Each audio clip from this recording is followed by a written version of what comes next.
Hello everyone, I am your storyteller, here to guide you through a tale both chilling and mysterious. Before we begin, please like this video and subscribe to the channel if you haven't yet. And tell me, where are you watching from, and what time is it where you are? Now, settle in. Let your body relax, and open your mind to what lies beneath the ordinary. The first time I heard the sound, I told myself it was nothing more than the house settling, an old New England relic creaking under the weight of decades. But deep inside, a whisper of doubt stirred, a shadow that refused to be silenced. It started late one cold evening, the kind where the darkness seems too heavy, pressing down like a silent watchman. Beneath the floorboards of Marcus's basement workshop, a place long abandoned to silence and dust, something moved. A deliberate sound, the soft but distinct tap of plastic on cold concrete. One by one, like a strange metronome marking time, tiny bricks fell. Plastic. Brightly colored. Lego pieces. Except there was no child here, no laughter echoing from the past. Just me, alone, and the creeping sense that something unseen was watching, waiting. I'd come to stay at Marcus's house after the divorce papers were signed, a favor from a brother-in-law I barely knew. His basement workshop was my refuge, or so I thought. The heavy wooden door, warped and swollen with age, separated me from the rest of the house, yet the barrier felt thin, fragile. It was as if whatever haunted this place slipped through cracks and crevices, unbound by locks or walls. At first, the Lego pieces were just scattered on a dusty shelf, a rainbow of colors out of place amid the forgotten jars of screws and rusted tools. Marcus seemed uneasy when I asked about them, his face paling, voice dropping as he mumbled something about cleaning them out, something he never did. Why keep them? Why leave them untouched? The bricks began to fall when I was distracted, my back turned to the shelf. The sound was rhythmic, purposeful, echoing in the stillness of the basement. Each piece landed with a warm pulse, as if someone, or something, had just held it moments before. The air grew colder, the silence heavier. More than once, I swore I caught fleeting shadows just beyond the edge of the dim fluorescent light, shapes bending, shifting in the periphery. The Lego arrangements changed nightly, partial walls, towers, foundations of castles and vehicles, their shapes shifting as if crafted by invisible hands. Sleep became impossible. Every creak, every sigh of the ancient house twisted into sinister meaning. I double-locked doors, checked every window, yet nothing stopped the presence that clung like a damp fog. At dusk, the basement transformed. The familiar became alien. The air thickened with an almost palpable dread, the very shadows whispering secrets I was not meant to hear. One night, drawn by a compulsion I could not explain, I descended to the workshop. The Lego bricks were arranged into a pattern unlike anything I'd seen before. Intricate. Purposeful. And in the center, a single black piece, unlike the others, cold to the touch, absorbing the faint light. Then, a whisper, soft, almost lost in the hum of the house, called my name. Was it real? Or had the house finally claimed my mind? The basement's secrets were waking. And I was no longer just an observer. I was part of the story. The first time I felt it, the breath, soft and warm, ghosting along the back of my neck, I was bent low over the workbench. My hands were steadying a clamp around a cracked piece of wood, desperate to save something that should have been beyond repair. That breath was unmistakable. Not cold, but warm, almost sweet, like the faint scent of fruit punch or candy that lingers long after a child has left a room. Startled, I spun around so fast that my coffee mug toppled, the dark liquid splattering across the cold concrete floor with a sharp, spreading hiss. The workshop was empty. Only the buzzing of the fluorescent lights broke the silence, their harsh white beams slicing through every shadowed corner. But near my feet lay 3 Lego pieces, scattered and strangely warm to the touch. I called Marcus that very night, voice barely steady as I asked about the house's past occupants. His answers were clipped, evasive. The house had stood empty, he said, for over a year before I arrived. When I pressed him about the Lego bricks, his tone shifted abruptly, the conversation derailed as if by a sudden wall. There was something he wasn't telling me, something buried deep, something that made his voice falter when the workshop came up. Sleep became a stranger. Each night, I'd drift off only to wake at 3 or 4 in the morning, heart hammering, lungs tight with the certainty that I wasn't alone. The weight of it pressed down on my chest, an invisible presence, heavy and unyielding. I lay frozen, listening intently to the old house's creaks and groans, trying to tell the difference between the mundane and the malevolent. One night, paranoia finally won. I crept down the stairs, the darkness swallowing me whole except for the faint green glow of the dehumidifier's LED display. I pressed my ear to the heavy workshop door, breath caught in my throat. Silence. Then, flicking the light switch, the room erupted into harsh fluorescence. What I saw made my blood run cold. The Lego pieces were no longer scattered, they'd been carefully arranged into a perfect circle on the workbench. Not random, not careless. Each brick touched the next, forming an unbroken ring about 2 feet across. At the center stood a lone yellow figure, a tiny Lego man facing the door, as if waiting, watching. My hands trembled uncontrollably as I took a step back. The fluorescent lights flickered, casting jittering shadows that twisted and danced at the edge of my vision. The air grew heavy, thick, charged like the still moment before a storm crashes down. In a sudden rush of panic, I swept the pieces back onto the shelf with violent force. The yellow figure tumbled to the floor beneath my heel. I crushed it, expecting the brittle crack of shattered plastic, but when I lifted my foot, the figure remained. Perfect. Unmarked. Its painted eyes fixed on me, unblinking and accusing. From that night, the incidents escalated. Tools moved overnight, clamps left open in precise circles, routers unplugged and repositioned as if guided by unseen hands. And always, the sound of Lego pieces falling whenever my back was turned, a slow, deliberate patter on concrete that prickled my skin like cold needles. I limited my work to daylight hours, avoiding the basement once dusk settled. But even then, I felt eyes lurking in every shadow. My peripheral vision caught movement just beyond the edges, fleeting glimpses of something retreating into darkness when I dared to look. The warm breath on my neck became constant, a sinister caress that never quite revealed its source. Whispered words, soft and unintelligible, brushed my ears like a haunting lullaby, enough to freeze my blood and send shivers crawling down my spine. Marcus visited less often. When he did, his eyes avoided mine, flicking nervously toward the basement door, as if expecting something to step through it. Attempts to talk about what was happening were met with sharp cuts and mounting irritation. He insisted I was overworked, imagining things in solitude. The truth came unexpectedly, like a shadow slipping through a cracked door. Mrs. Patterson, the elderly neighbor who'd lived next door for 30 years, spoke of the house with a wistful sadness. She missed the sounds of life that once spilled from its walls, the laughter and clatter of toys. When I asked for more, her eyes clouded, lips trembling. Marcus's son, the boy who had once filled that basement workshop, was a child of imagination and solitude. Hours lost building sprawling Lego cities and tending model trains. A brilliant, fragile mind wrapped in innocence. Then the accident. A seizure, sudden and merciless, or so Mrs. Patterson thought. But no one ever spoke of what truly happened that day, only whispers and half-truths, shadows that lingered long after the boy was gone. And now, the house remembers. Since that conversation, the house seemed to breathe with a new, darker rhythm, one I couldn't ignore. The Lego pieces no longer just fell or arranged themselves. They began to tell a story.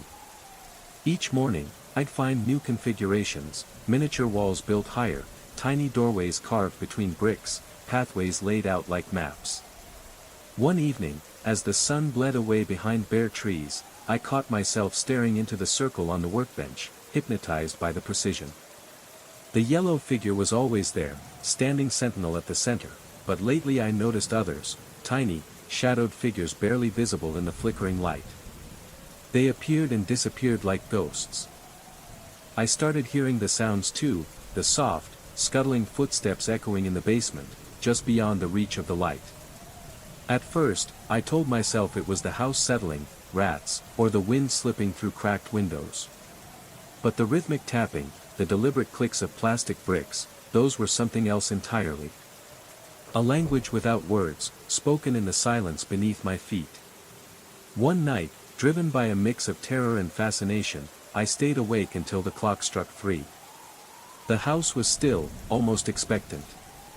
Then, a low murmur filled the air, a whispering chorus, overlapping voices without clear meaning. I wrapped a blanket around my shoulders and crept down the stairs, heart pounding so loud I thought it would betray me. The workshop door was cracked open, a thin line of shadow stretching across the floor. I pushed it wider and flicked the light on. The Lego circle was gone. In its place, on the cold wooden bench, lay a small, crumpled note. The paper was yellowed, edges torn. I unfolded it with trembling hands. The words were written in childish scrawl, jagged and uneven. "Don't forget me."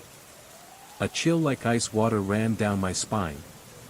The basement seemed to close in around me, walls whispering secrets too heavy for sound. I wanted to leave. To run far away from this house and never look back. But something held me, an invisible thread woven from grief and guilt.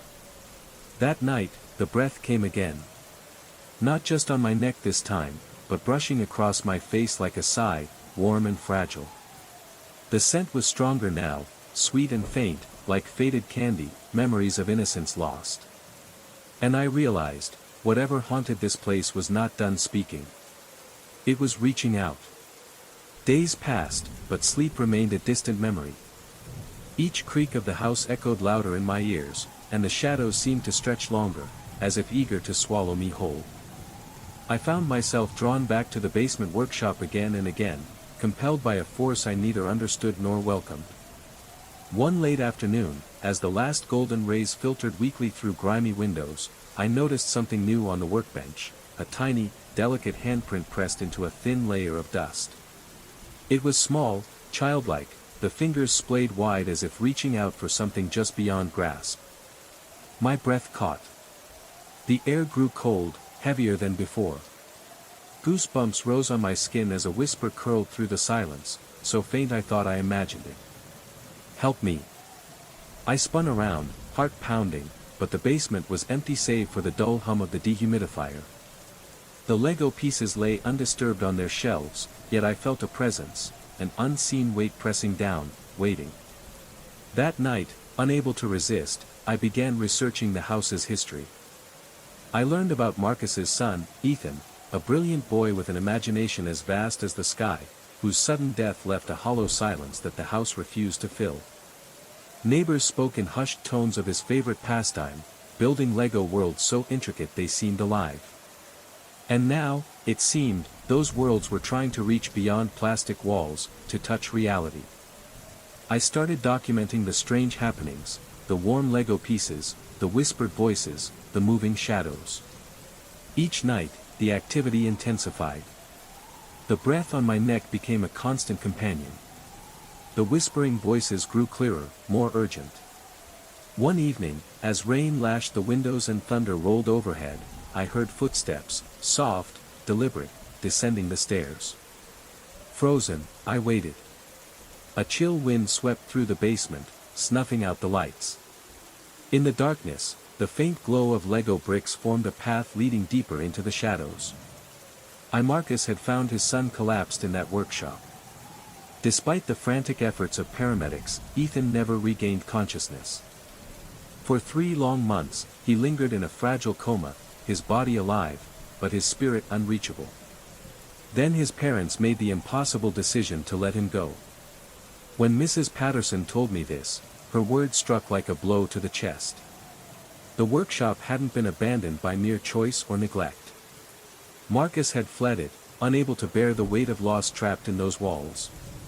The scattered Lego pieces, the warmth beneath my fingertips, the ever-present sensation of being watched, they all took on a dreadful new meaning. That night, I forced myself to return. Descending the creaking basement stairs, the fluorescent lights flickered uncertainly, casting long, wavering shadows. The air was thick, charged with an unseen energy I could almost taste, bitter and metallic. The Lego shelf stood exactly as I'd left it, the bricks strewn in chaotic disarray. I sat down on the cold floor before the shelf and broke the silence. I spoke softly to the empty room, sharing Mrs. Patterson's story. I told the shadows that I understood what this place had meant to someone once, a sanctuary of wonder and joy. I explained I wasn't here to replace or claim what wasn't mine.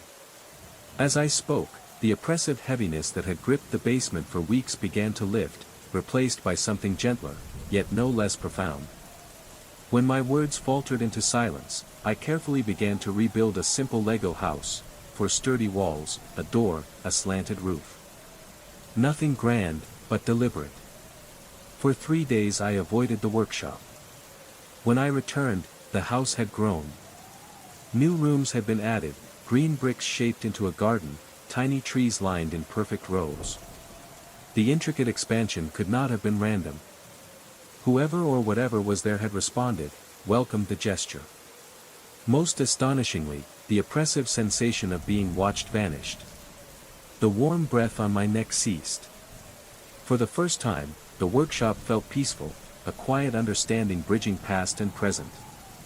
I never saw Marcus's son, never encountered anything that could be called supernatural in clear terms. Yet, the Lego city continued to evolve, growing with each visit, always with purpose, always with care. I started leaving my own small gifts, a car parked in the driveway, a swing set in the yard, tiny tokens of companionship that seemed cherished, built upon. The workshop became a collaboration, between the living and the echoes of a boy's spirit who had once filled that space with laughter and dreams. I learned to work quietly, reverently, sharing the sanctuary.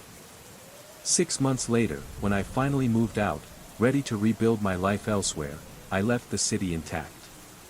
I told Marcus gently what I'd learned, how the workshop had transformed from a place of sorrow into one of love and remembrance.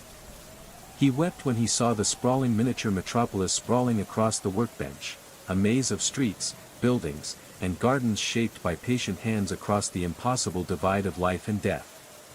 Marcus began to add his own pieces, small tributes to Ethan's memory.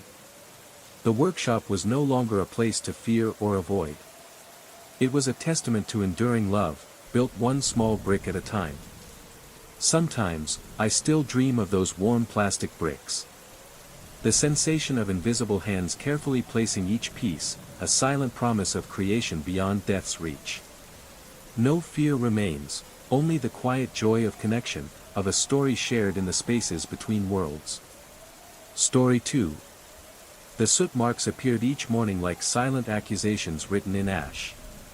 Perfectly formed footprints, yet belonging to no living soul, tracing the same path from the base of the external staircase to the broken railing of the observation deck where they vanished, dissolving into the mountain air. I discovered them on my 3rd morning at the Victorian cottage, inherited unexpectedly from a distant uncle I had never met. Along with the property came enough money to restore the aging retreat perched precariously on a rocky outcrop, 2 hours outside Denver. But the footprints, they spoke of something restless, a presence lingering just beyond sight. Followed, heart-pounding, into the unknown. The Victorian cottage's gingerbread trim and wraparound porches told stories of a grander past, now faded and worn by decades of neglect. Outside, the external staircase that climbed to the observation deck looked fragile, its railing broken in several places, the wooden planks warped, splitting, and begging for repair. My plan was simple: fix the stairs first, secure the path to the deck. But that first night unraveled everything. Around midnight, the sounds began. Footsteps, deliberate, measured, echoing softly on wooden planks. Each step was careful, purposeful, as if someone was testing the staircase, moving with quiet determination. Lying in the downstairs bedroom, my pulse raced in the stillness, my breath caught in my throat. The nearest neighbor was miles away, and cell reception here was patchy at best. I reached blindly for the baseball bat I'd left beside the bed and crept toward the window. Moonlight spilled over the landscape, illuminating the staircase in ghostly silver. Every splintered plank, every broken rail lay bare in the pale glow. But the staircase stood empty. Yet the footsteps persisted, mingling with the groan of stress wood beneath unseen weight. I watched, frozen, as the planks flexed and sagged, as if an invisible presence was making its slow way upward toward the observation deck.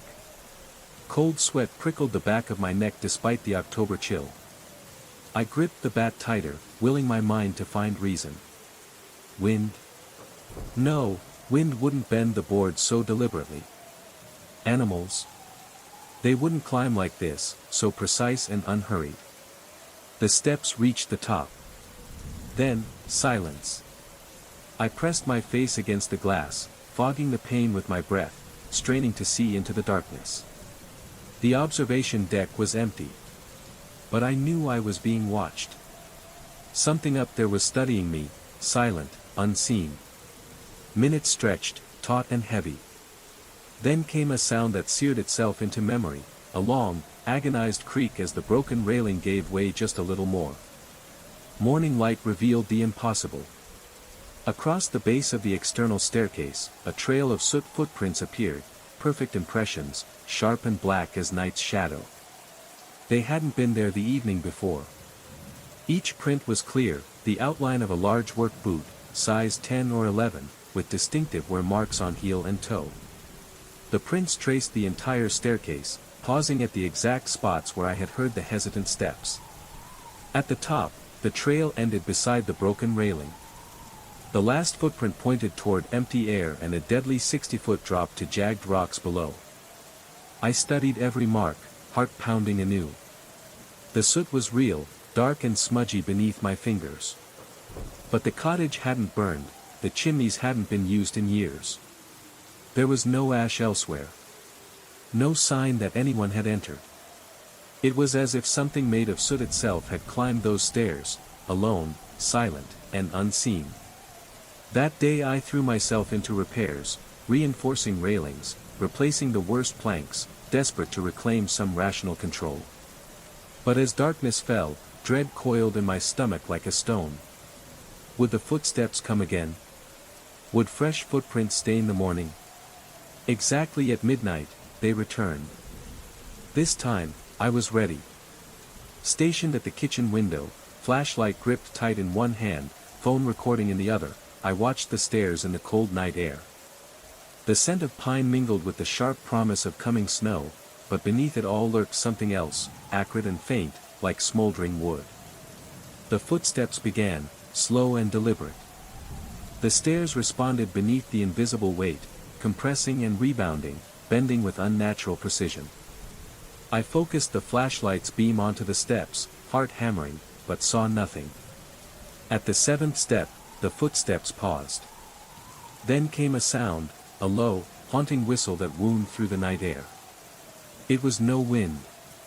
It was deliberate, mournful, almost human. My skin crawled as recognition struck, a funeral dirge, the very same I had heard at my grandfather's service years ago. The footsteps resumed their climb, accompanied by that sorrowful whistle. My hands trembled violently. I nearly dropped the phone. The whistle echoed again, soft, mournful, as if the very night was weeping for something lost. My heart thundered painfully in my chest, each beat echoing the sorrow woven through that haunting melody. I gripped the flashlight tighter, the beam trembling in my shaking hands as it cut through the heavy darkness.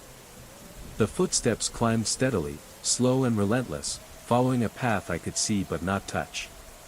The wood beneath responded with creaks and groans, bending under the weight of a presence I could neither see nor name. Then, as the steps neared the broken railing, the whistling stopped abruptly. Silence slammed down like a stone. I held my breath, eyes locked on the fragile deck at the top of the stairs, muscles tense, every nerve screaming. Suddenly, a sharp crack shattered the silence. The broken railing snapped further, splintering into the night, sending a spray of dust and tiny wood fragments drifting downward. I stumbled back from the window, my breath ragged, pulse racing. The air grew colder still, a biting chill that seemed to seep into my bones. A shadow flickered at the edge of my vision, too swift to be natural, slipping away before I could focus. I dared not look back toward the stairs. For hours, I sat frozen by the window, clutching my bat, waiting for dawn to banish the terror. When morning came, the soot footprints had vanished. But the broken railing remained, the jagged gap yawning open like a wound. In the days that followed, strange things continued. Objects in the cottage shifted places overnight. An old lantern moved from the mantel to the kitchen table, a folded newspaper found spread across the bedroom floor. Cold spots appeared in rooms, lingering like whispers. And always, the faint sound of footsteps, echoing softly just beyond hearing. The mountain held its secrets tight, and I was no longer sure I wanted to uncover them. The video showed only the empty staircase, wooden planks flexing and creaking under an unseen weight, bending and swaying as if pressed by invisible hands. But the audio told the real story. Footsteps, slow, deliberate, echoed with heavy intent. The groan of old wood stressed beyond its limits. And that damned whistling, haunting and hollow, threading through the night like a mournful dirge, grinding against my nerves and making my teeth ache. At the top, the presence moved closer to the railing. I held my breath, eyes fixed on the flickering screen of my phone as the whistling ceased abruptly. Silence stretched, thick and suffocating, for what felt like an eternity. Then, a sharp, sickening creak of metal. The camera captured the railing bending outward, twisted and warped as though someone were leaning heavily against it, testing its strength with mounting desperation.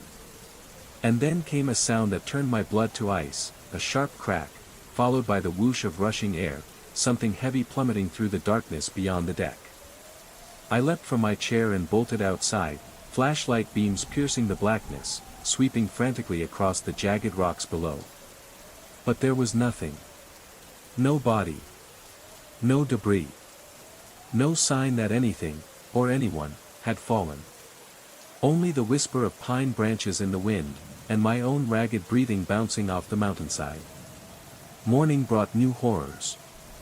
Fresh footprints stained the ground, this time, a different story etched in soot. The phantom climbed the stairs as before, but when it reached the top, the prince hesitated at the broken railing's gap. And there, scratches marred the deck. Long, frantic gouges in the soot, as if desperate fingers had clawed helplessly at the wood. A cold dread slithered down my spine. Someone had fallen. Every night. Over and over. Trapped in a loop of endless death. But no one ever struck the rocks below. No body was ever found. I drove down the mountain that afternoon, searching for answers, internet service, anything. At a small town cafe, a local barista listened quietly when I asked about the cottage. Her eyes darkened, voice lowering. She told me about Thomas Brennan, the original owner and builder of the cottage and the elaborate staircase. A railroad foreman who had constructed the observation deck to watch trains threading through the valley below. On a cold October night in 1897, neighbors reported seeing a light moving atop the deck. Then a terrible crash. His body was found the next morning, broken on the rocks below, the railing near the deck snapped and twisted. But it was the discovery that followed that shook the community. Soot marks, perfect footprints, scattered throughout the cottage, as if Brennan had walked through it after climbing down his chimney. Locals said he'd been repairing the flue, covered in ash when tragedy struck. Since then, every October, hikers and visitors reported lights flickering on the observation deck, the sound of footsteps climbing the stairs. Most dismissed it as wind or wildlife. But those who lingered spoke of soot footprints appearing overnight, always ending at the broken railing. The pieces fit too perfectly. The timing. The footprints. Even the whistling, Brennan's strange habit while working. But knowing the story did nothing to ease my terror. If anything, it deepened. That night, the dread coiled tight as I debated leaving. Packing my tools and heading back to Denver felt like the only sane choice. Yet something rooted me here, stubbornness, curiosity, or some thread binding me to this tragedy replaying night after night. Midnight came. The footsteps began, heavier, more urgent. The whistling started immediately, no longer mournful, but frantic, a wordless scream. Through the window, I watched the stairs respond violently, planks flexing beneath a hurried, desperate climb. My heart thundered. This wasn't just a haunting, it was a reenactment of Brennan's last moments. The presence reached the deck. Moved straight to the railing. The metal groaned and bent farther than ever, threatening to give way. The frantic whistling morphed into a desperate cry. And then, the crack. Sharper than a gunshot. But this time, instead of a fall, I heard something else. Scratching. Clawing. Fingernails scraping madly against smooth wood. The sound of a man fighting to hold on, trapped in a moment of terror, falling but never falling. The frantic scraping echoed in the night, raw and desperate, clawing at the edge of oblivion. I pressed closer to the window, breath caught in my throat, heart pounding so fiercely I feared it might burst free. The railing groaned beneath the invisible weight, bending further still, threatening to surrender. Then, just as suddenly as it began, the scratching stopped. Silence crashed down like a wave. For a moment, the world seemed suspended, hanging between life and death, past and present. And then, a faint whisper drifted through the air, barely audible, but unmistakable. "Help me." The voice was ragged, torn by fear and pain, desperate and pleading. I stumbled back from the window, trembling, struggling to steady my shaking hands. The oppressive chill lingered, seeping into every corner of the room. I realized then that Thomas Brennan was not simply trapped in a loop of death, he was caught in the torment of unfinished business, a soul tethered to the place where life had been cruelly severed. Over the following days, I pored through local archives, old newspapers, and town records. I uncovered whispers of secrets hidden beneath the surface, disputes over railroad land, a mysterious visitor the night Brennan died, rumors of sabotage and betrayal. It seemed his death was no accident. Each night, the footsteps returned, a haunting reminder of the past replaying endlessly. But now, I was no longer just a witness. I was part of the story. Drawn deeper into the cottage's dark legacy, compelled to uncover the truth and perhaps, to finally offer peace to a restless spirit. Through the window, I watched the deck planks flex beneath invisible hands desperately struggling to maintain a grip. The fight between gravity and willpower stretched out, a moment that felt both endless and instantaneous. Then, silence. Morning brought the full story, etched in soot. The prince climbed the stairs in measured, determined steps, approached the railing, then plunged into chaos. Overlapping footprints marked the desperate scramble for balance, deep gouges where boots skidded, ragged claw marks where fingers scraped wood, a frantic battle against inevitability. But one detail chilled me more than all the rest. At the very edge of the deck, pressed flat into the soot, were two distinct handprints. As if someone had hauled themselves back from the brink.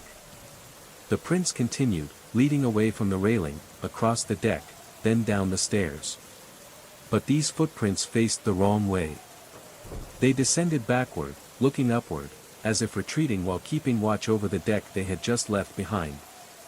The backward prints reached the bottom of the stairs, and stopped. No footprints led beyond the cottage. No trace showed where the presence had gone. That day, anxiety gripped me tightly. I couldn't focus on the renovation. My hands shook uncontrollably when I tried to use tools. Every shadow seemed to harbor unseen eyes. The smell of soot lingered stubbornly in my nostrils, despite the fresh mountain air. As evening approached, I made a decision that defied all reason. I would wait, on the observation deck itself. If Brennan was trapped reliving his death nightly, perhaps the presence of another might break the cycle.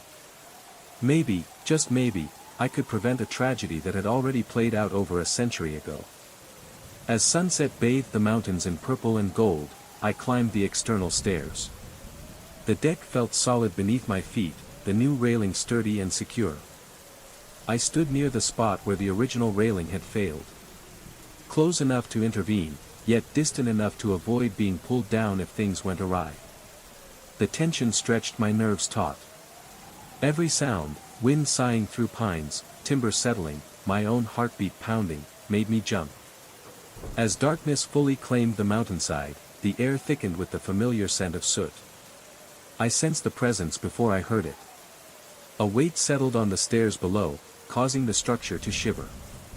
My pulse raced as footsteps began, slow, rhythmic, climbing toward me. Now, I was part of the scene. Standing where Brennan once stood. Waiting where he once waited. The whistling started. That mournful dirge, raising goosebumps along my arms. Closer now, clearer. Beneath the haunting tone, I heard the melody's sad beauty. This was no madness. No malevolence. It was loneliness, made audible. Decades of isolation poured into a tune speaking of loss and longing. The footsteps reached the deck. The presence moved past me, so close I felt the displaced air. The scent of soot intensified, mingled now with wood smoke, locomotive coal, and the leathered sweat of honest labor. From the corner of my eye, I glimpsed something. A tall figure clothed in workwear, suspenders, rolled sleeves, moving with the careful gait of a man used to dangerous heights. He approached the railing. I wanted to warn him. To shout. But my voice caught, strangled in my throat. This couldn't be real. Yet the deck creaked beneath his weight. He leaned against the barrier that was destined to fail. The railing groaned, not just with structural strain but with human agony. I heard his sharp intake of breath. The scrape of boots as he tried to step back. A desperate grasp for stability, but there was only empty air. The metal gave way, snapping like brittle bones. As the presence began to fall, the whistling turned to a cry of terror. I lunged forward. My hands closed on nothing. Empty air that somehow felt solid, warm. I pulled back with all my strength. Muscles burning, straining against a weight I couldn't see. For an impossible moment, I held him, suspended between falling and safety. For that suspended moment, time itself seemed to hold its breath. The presence, fragile yet powerful, hung between worlds, caught in the invisible grip of my outstretched hands. I could feel it trembling, a desperate pulse of fear and hope rippling through the unseen weight. My muscles screamed in protest, but I refused to let go. Then, a whisper, so faint it was almost swallowed by the night wind, brushed my ear. "Thank you." The voice was raw, fragile, like a flickering flame fighting the dark. Slowly, the pressure began to ease. The spectral form steadied, no longer fighting the fall but clinging to the lifeline I offered. A shiver ran through me as a rush of warmth spread from my hands, traveling up my arms, flooding my chest. It was as if the spirit was reaching out, not just for safety, but for connection, for release from a prison forged long ago. Gradually, the shape took form in the moonlight, a tall man, worn and weary, his eyes etched with centuries of sorrow and regret. He looked at me, not with fear, but with a quiet gratitude. "I am Thomas Brennan," he whispered, voice barely audible. "My time has been trapped here, reliving the moment I lost everything."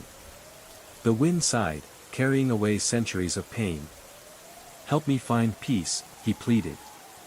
I nodded, voice caught in my throat. "I will."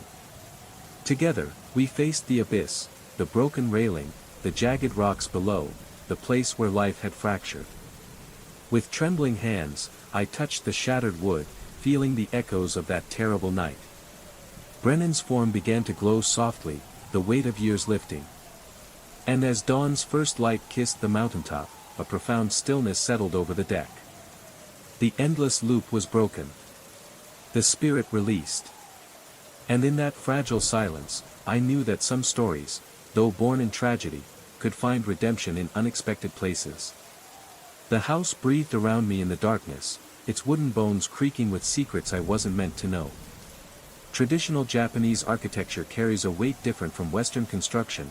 Every joint, every beam holds the memory of centuries, and some memories refuse to rest.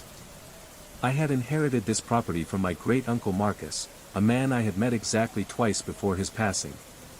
The lawyer had explained that Marcus had lived in Kyoto for 40 years, immersing himself in traditional crafts until he spoke more Japanese than English. The house came fully furnished with his books, his tools, a remarkable collection of antique shoe screens, and apparently, his dog. Yuki was a small white Akita mix, maybe 8 years old, with intelligent dark eyes that seemed to hold conversations I couldn't quite hear.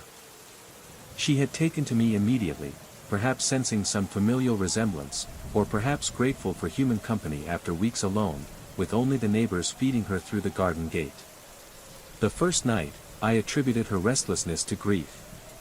She paced the main room, claws clicking against the tatami mats in an irregular rhythm that grated against my nerves. Every few minutes, she stopped at the sliding doors separating the main room from the smaller tea ceremony space, pressing her nose against the gap where the wooden frames met. Her whining started low, almost conversational, then gradually rose into a keening that raised the hairs on my arms. When I called her name, she looked back at me with those deep eyes, then immediately returned her attention to the doors. Something about her focus felt deliberate, purposeful, as if she were trying to communicate something specific about that particular space. The second night brought the same routine, but with an added element that left my mouth dry.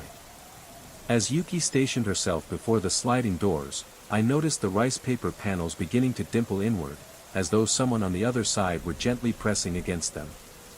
5 distinct impressions appeared simultaneously, 4 fingertips and a thumb, clearly human in size and spacing. My heart hammered violently as I approached the doors. The impressions held their shape for perhaps 10 seconds before the paper slowly flattened back to its normal surface. I slid the panels apart with trembling hands, only to reveal the empty tea room beyond. The empty tea room stared back at me, serene and undisturbed, its tatami mats pristine, the wooden pillars polished by decades of quiet reverence. Yet the lingering warmth of those fading handprints seemed to pulse in the air, a silent echo of something unseen. Yuki remained fixated on the sliding doors, her low whine now a steady vibration, her dark eyes reflecting something far beyond this world. I knelt beside her, whispering reassurances I barely felt, but she would not be comforted. Her body tensed, ears swiveling toward the far corner where the softest rustle stirred the silence. A shadow shifted, a faint, fleeting silhouette dissolving against the papered walls. The air chilled abruptly, pressing cold fingers against my skin. I rose slowly, every nerve alert as the house seemed to exhale a breath long held. The ancient beams groaned softly, as if stirred by some restless presence awakening from a long slumber.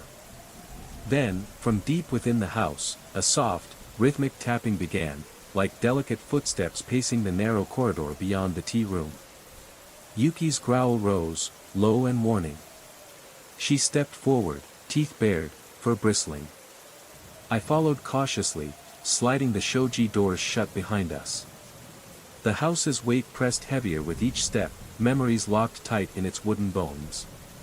The tapping continued, deliberate, measured, guiding us deeper into the shadows.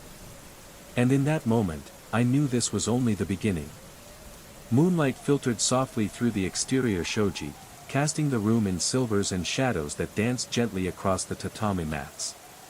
Yet, the light revealed nothing to explain the impressions I had witnessed.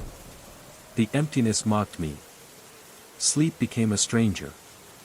I lay on the futon night after night, staring at the ceiling, every noise amplified and laden with significance. The house's wooden frame groaned as it settled, the wind whispered through the garden, and distant sounds of Kyoto's nighttime traffic hummed faintly like a restless lullaby. Each creak and sigh seemed purposeful, as if the house itself was alive, watching, waiting. My breathing grew shallow. My palms stayed slick with nervous sweat. By day, I tried to reason it away. Old houses shifted, wood and paper expanding and contracting with changes in humidity and temperature. Yet these rationalizations felt hollow when darkness returned, and Yuki resumed her unyielding vigil at the doors. The third night marked a disturbing escalation. As Yuki's low whining began, the impressions reappeared, this time longer, deeper. The delicate rice paper dimpled inward with such force I feared it might tear. I counted 6 distinct sets of handprints emerging sequentially, as though someone were trailing their palms along the surface from inside the room. I yanked open the doors immediately, breath-catching, but again found nothing. The tea room remained serene, pristine, almost mocking in its emptiness. Yet the air had thickened, charged with a presence that made my skin crawl. The coppery tang of fear lingered in my mouth, and my hands shook uncontrollably as I slid the panels closed. Obsessed, I plunged into research. Hours turned into days as I combed through online archives and local histories. The house dated back to the early 1800s, changing owners many times, languishing empty for years before my great-uncle Marcus had claimed it in the 1980s. Japanese folklore hinted at household spirits, zashikiwarashi, childlike entities sometimes playful, sometimes mischievous, known to bless or curse families. But the descriptions clashed with what I faced. These spirits rarely manifested with the deliberate, methodical touch I witnessed night after night. The handprints multiplied.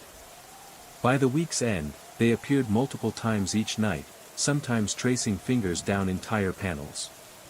The impressions deepened, stretching across several sliding doors simultaneously. Yuki's responses intensified.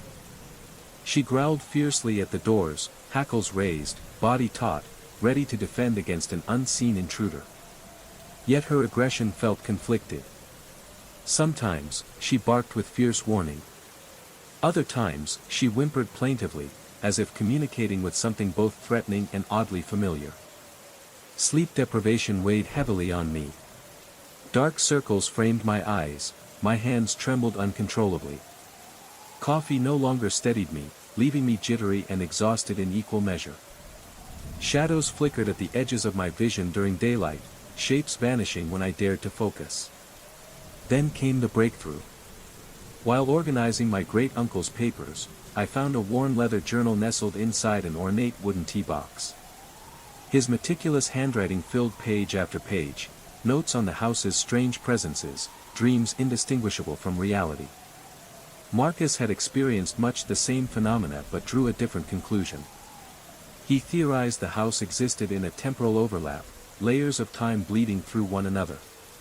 The handprints, he wrote, were not ghostly attacks but residual echoes, impressions left by someone who had lived here long ago, their presence lingering in repeated routines, their touch still brushing the surfaces centuries later.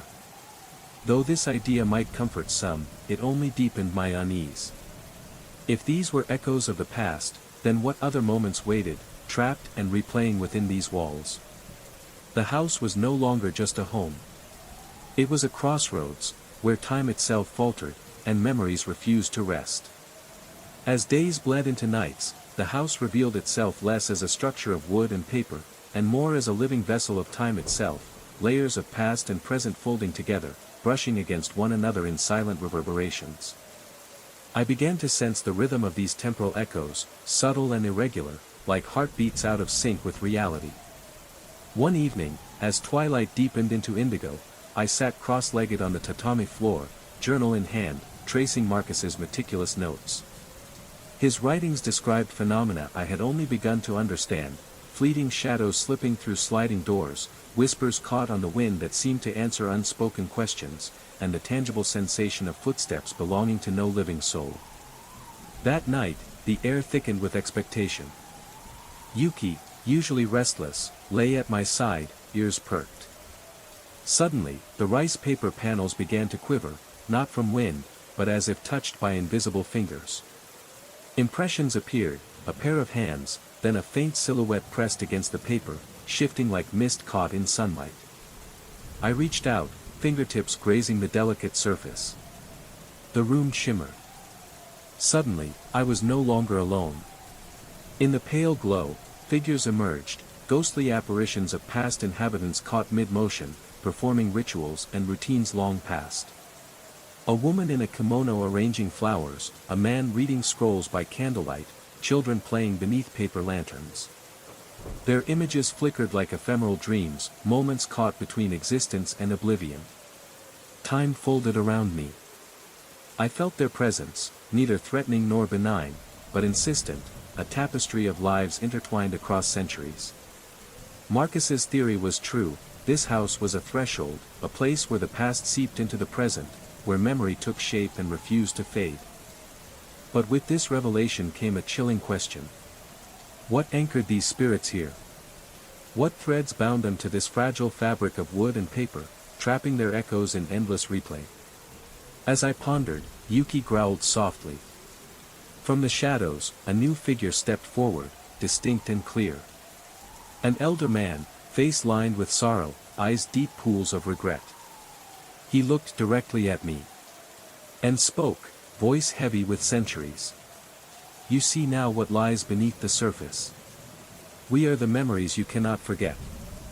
The stories unfinished. Help us find peace, so that the past may rest, and the house may live again. The journey to unravel these mysteries had only begun. The notion that I was witnessing fragments of someone else's life, someone utterly unaware that their existence was being observed across centuries, felt like an invasion of something sacred and intimate. It was as if I were peering through a fragile veil into moments never meant to be disturbed, moments forever frozen yet endlessly replayed. Marcus's final journal entries took on a new, unsettling tone. His words grew fragmented and agitated. He spoke of feeling watched during the day, sensing footsteps and shadows moving silently through empty rooms. He described objects mysteriously displaced, items found out of place though he was certain no one had entered. He recounted waking to the unmistakable sound of footsteps echoing across the wooden floors, yet always alone. The last entry, dated just 3 months before his death, was a single chilling line. I think they know I can see them. That very night, as if responding to my discovery of Marcus's insight, the manifestations escalated. No longer confined to the tea room doors, the handprints began appearing throughout the entire house. Turning corners, I found fresh impressions pressed into window screens. I awoke to discover them on the wooden shoe panel beside my futon, close enough to suggest that whoever or whatever made them must have stood directly over me as I slept. Paranoia gripped me tightly. I installed battery-powered cameras in every room, desperate for proof, for some tangible evidence that could either confirm or dispel my growing dread. But the cameras captured nothing. No handprints. No shadowy figures. Only the silence of empty rooms. This disconnect between my senses and technology's denial gnawed at my sanity. Physical symptoms mounted. My appetite vanished. My hands trembled so violently I struggled to grasp even chopsticks. Sleep fragmented into restless shards, interrupted repeatedly by the faintest sounds of movement in spaces I knew to be empty. I lay on the futon in stifled terror, listening intently, the soft whisper of footsteps on tatami, the barely audible sliding of shoji panels opening and closing by themselves. Then came the crescendo, the 13th night. Exhausted, I had drifted into a restless half-sleep when Yuki's barking shattered the darkness, not the familiar low whines or growls, but pure terror, a primal alarm that froze my blood. I stumbled toward the main room and halted at the doorway. Every single shoji panel in the house was covered, handprints, dozens of them, from floor to ceiling. They appeared and vanished in restless waves, as if multiple unseen presences pressed from both sides simultaneously. Yuki spun in confused circles, torn between which unseen threat to face. The handprints pressed harder, some so forceful I feared the delicate paper would tear. Then, as suddenly as it began, the pressing stopped. The silence that followed was suffocating, heavier than any presence. Every impression vanished instantly, leaving the screens perfectly smooth and undisturbed. Yuki's barking ceased, she sat down panting, no longer fearful but exhausted. I stood frozen, heart pounding. And then my eyes fell on one final imprint, directly in front of me, at eye level. A single handprint, facing outward, as though someone pressed their palm from my side of the screen. I stared at it, my own hand hanging limply by my side. The horrifying truth struck me like a thunderclap. I was not merely witnessing residual echoes from the past bleeding into the present. I was the residual impression. Somehow, my very presence here was creating ripples backwards through time, sending echoes into the past that I was now observing. Marcus's journal had been right that the spirits knew they were being watched. But he was wrong about who was watching. The realization crushed me. I left the house the next morning, carrying Yuki with me. The property remains empty to this day. I have neither returned nor tried to sell it. But sometimes, late at night, in my small Tokyo apartment, the past brushes close. And I wonder. Did Marcus make the same discovery before his death? Did he stay, not out of bravery or curiosity, but because he knew leaving would never end the haunting? Because some things follow us, across time, relentless and unyielding. The idea that some stains, once made, can never be completely removed, haunted me. And some impressions, once pressed into the fabric of time, echo forward and backward until they create their own reality. I still dream about those handprints. In those dreams, I'm standing in that tea room again, pressing my palms against the delicate rice paper screens, trying desperately to reach someone on the other side, someone who can feel my touch but cannot hear my voice. Someone who can see the imprint of my hands but can't understand that I'm not trying to frighten them, I'm only trying to warn them. Story 4. Some hotels remember everything. The Warwick Arms, with its ancient bones and walls steeped in decades of whispered secrets, was one of them. What I thought would be a simple business trip to Hartford became something else entirely. Something that still makes my hands shake when I think back to those 2 fateful days in October. The building itself should have been a warning. Built in 1924, it stood like a Gothic monument amidst a sea of modern glass towers. Its red brick facade was weathered and stained with the passage of time. The lobby ceiling stretched impossibly high, decorated with peeling gold leaf that caught the amber glow of ancient chandeliers. Everything creaked, the floorboards, the elevator cables, walls seemed to sigh with each gust of wind rattling the windows. I checked in late on a Tuesday evening, exhausted from a delayed flight and craving nothing more than to collapse into bed before my morning presentation. The desk clerk was a pale woman with silver hair pulled tightly into a severe bun. She handed me a heavy brass key attached to a wooden fob. "Room 412, 4th floor," she said, cautioning, "the elevator's temperamental. If you're in a hurry, better take the stairs." The hallway on the 4th floor stretched longer than expected, lined with burgundy carpet so worn that the pattern had faded into vague suggestions of its former glory. Brass sconces cast weak pools of yellow light every few yards, leaving shadows that seemed to shift and breathe in my peripheral vision. My footsteps were muffled, swallowed almost entirely by the thick carpet, creating an unsettling silence that sharpened my awareness of every other sound, the settling building, pipes ticking within the walls, the distant hum of machinery working deep in the hotel's bowels. Room 412 was tucked away at the far end, where 2 corridors met. The door was heavy, painted dark green decades ago, with a brass number hanging slightly crooked. The key turned with surprising resistance, the lock grinding in a way that sent a chill creeping down my spine. Inside, the room felt immediately wrong. I couldn't place why, but the atmosphere was heavy, oppressive. The furniture was antique, a massive wardrobe dominating one wall, a writing desk beneath the window overlooking the hotel's inner courtyard, and a bed with a dark wood headboard that seemed to loom over everything. The wallpaper was a deep burgundy pattern with gold designs that created subtle optical illusions in the dim light, making the walls pulse softly when I wasn't looking directly at them. I hung my clothes, the navy suit I'd worn to countless meetings, my lucky tie, and a crisp white shirt, in the wardrobe. Its interior smelled of old wood mixed with something else, sweet, cloying, indefinable. Cedar, maybe, or some ancient resin. The hangers were old-fashioned metal, clinking softly whenever I moved them. Sleep eventually came despite the unsettling atmosphere. The bed was surprisingly comfortable, and the thick walls muted most city noise.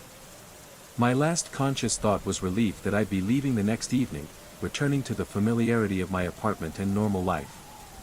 But I awoke to voices.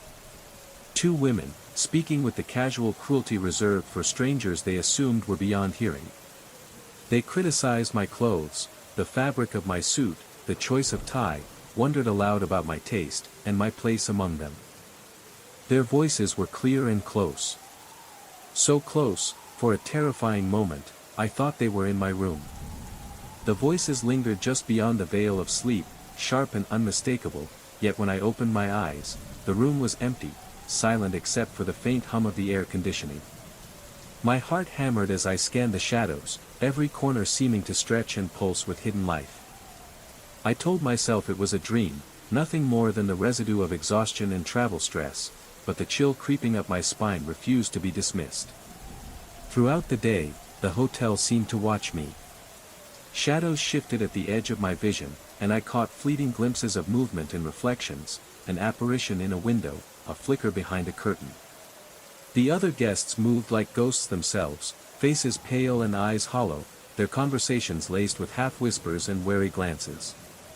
That evening, I returned to room 412, hoping to reclaim a sense of normalcy. The corridor felt longer, the carpet more threadbare, and the flickering sconces cast strange shapes that seemed to reach out like fingers. As I stepped inside, the scent hit me again, old cedar mixed with something faintly metallic, like blood or rust. The bed's headboard loomed like a sentinel, and the wallpaper's gold patterns shimmered unsettlingly in the dim light. I sat at the writing desk, pulling out Marcus's journal for comfort, when the temperature dropped sharply. The room grew heavy, and the air vibrated with unseen energy. Suddenly, the antique wardrobe door creaked open slowly, too slow, too deliberate. I stood frozen as a cold breath swept past me. From the wardrobe emerged a faint outline, a woman in traditional dress, her eyes pools of sorrow.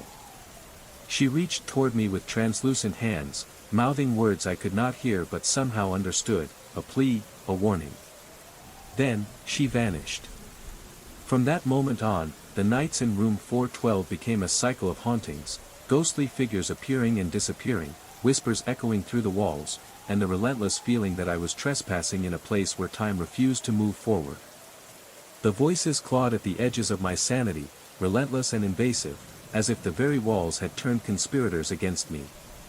My breath hitched, heart pounding so fiercely it felt as though it might burst free from my chest. Every muscle tensed, trembling beneath the weight of their unseen scrutiny. The room, cloaked in shadows, seemed to pulse with a malevolent energy, every creak and sigh amplified into a symphony of dread. The cool touch of the floor beneath my feet contrasted sharply with the heat rising in my face, an internal storm of fear and disbelief. I wanted to scream, to shatter the silence that had become a prison, but my voice faltered, swallowed by the oppressive darkness. A sharp metallic clang echoed again, the rhythmic dance of those sinister hangers, each collision ringing like a cruel reminder that I was not alone. Summoning every ounce of courage, I forced myself to rise, moving cautiously toward the wardrobe once more. The brass handles felt icy against my shaking fingers as I gripped them tightly, heart hammering. Slowly, I pulled the doors open, bracing for whatever might greet me. But the interior was empty, my clothes hanging still and silent, the eerie melody of the hangers stilled. Yet the oppressive presence lingered, thickening the air like a suffocating fog. Suddenly, a whisper, soft, chilling, and unmistakably close, brushed past my ear. "Why do you stay?" The question hung unanswered, a silent challenge echoing through the room. I backed away, eyes darting, searching the shadows for a glimpse of the source. But there was only darkness, and the cold, unyielding silence of room 412. The whisper lingered, curling through the room like a serpent's breath. "Why do you stay?" My skin prickled as though icy fingers traced my spine. The question wasn't just spoken, it resonated inside me, challenging every instinct to flee. I swallowed hard, struggling to find words that wouldn't betray my rising terror. But the silence answered me instead, thick and suffocating. I stumbled back, eyes scanning the gloom. The heavy shadows seemed to pulse, breathing with a life of their own, closing in slowly, patiently. Suddenly, the antique bed creaked as if under unseen weight. The air chilled further, frost blooming invisibly on my skin. A low moan drifted from the corners of the room, a mournful sound that spoke of grief and endless waiting. From the darkness, a figure emerged, blurred at first, then sharper, a woman clad in the faded elegance of a bygone era. Her eyes held centuries of sorrow, her lips pressed in a silent plea. She reached out, fingers translucent and trembling, hovering just inches from my cheek. I could feel the weight of her presence, an ache, a longing that transcended time. Words formed in her lips, unspoken but understood. "Help me remember, help me be free." My heart clenched. This was no mere haunting. This was a soul trapped in the endless loop of forgotten history, desperate to be seen, to be heard, to be released. As the apparition faded into the night, the room fell deathly silent once more. But I knew this was just the beginning. The oppressive voices, impossible to ignore, had grown louder, more relentless. They whispered and jeered about my work, my relationships, my failures and insecurities, revealing knowledge no one should possess. A rational part of me scrambled for explanations. Perhaps the walls were thin, or hidden passageways linked the rooms.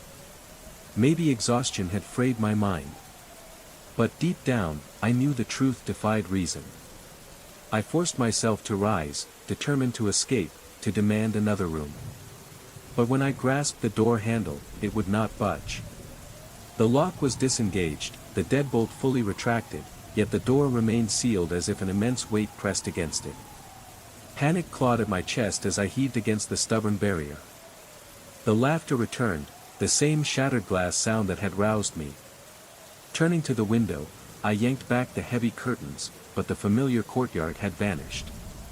Instead, a vast, swirling gray mist stretched endlessly, erasing all trace of city or light. The impossible sight struck me like a blow. Knees trembling, I gripped the frame to steady myself.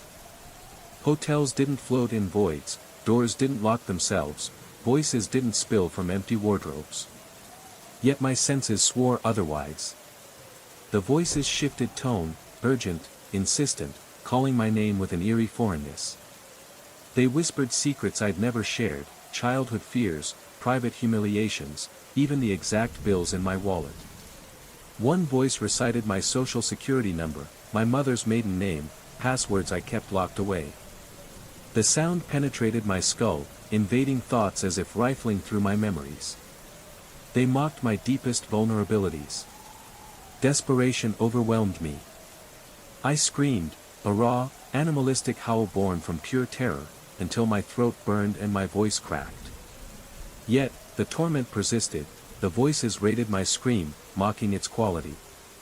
Time fractured, minutes or hours passed indistinguishably. The clock's red digits had died, blank on the nightstand.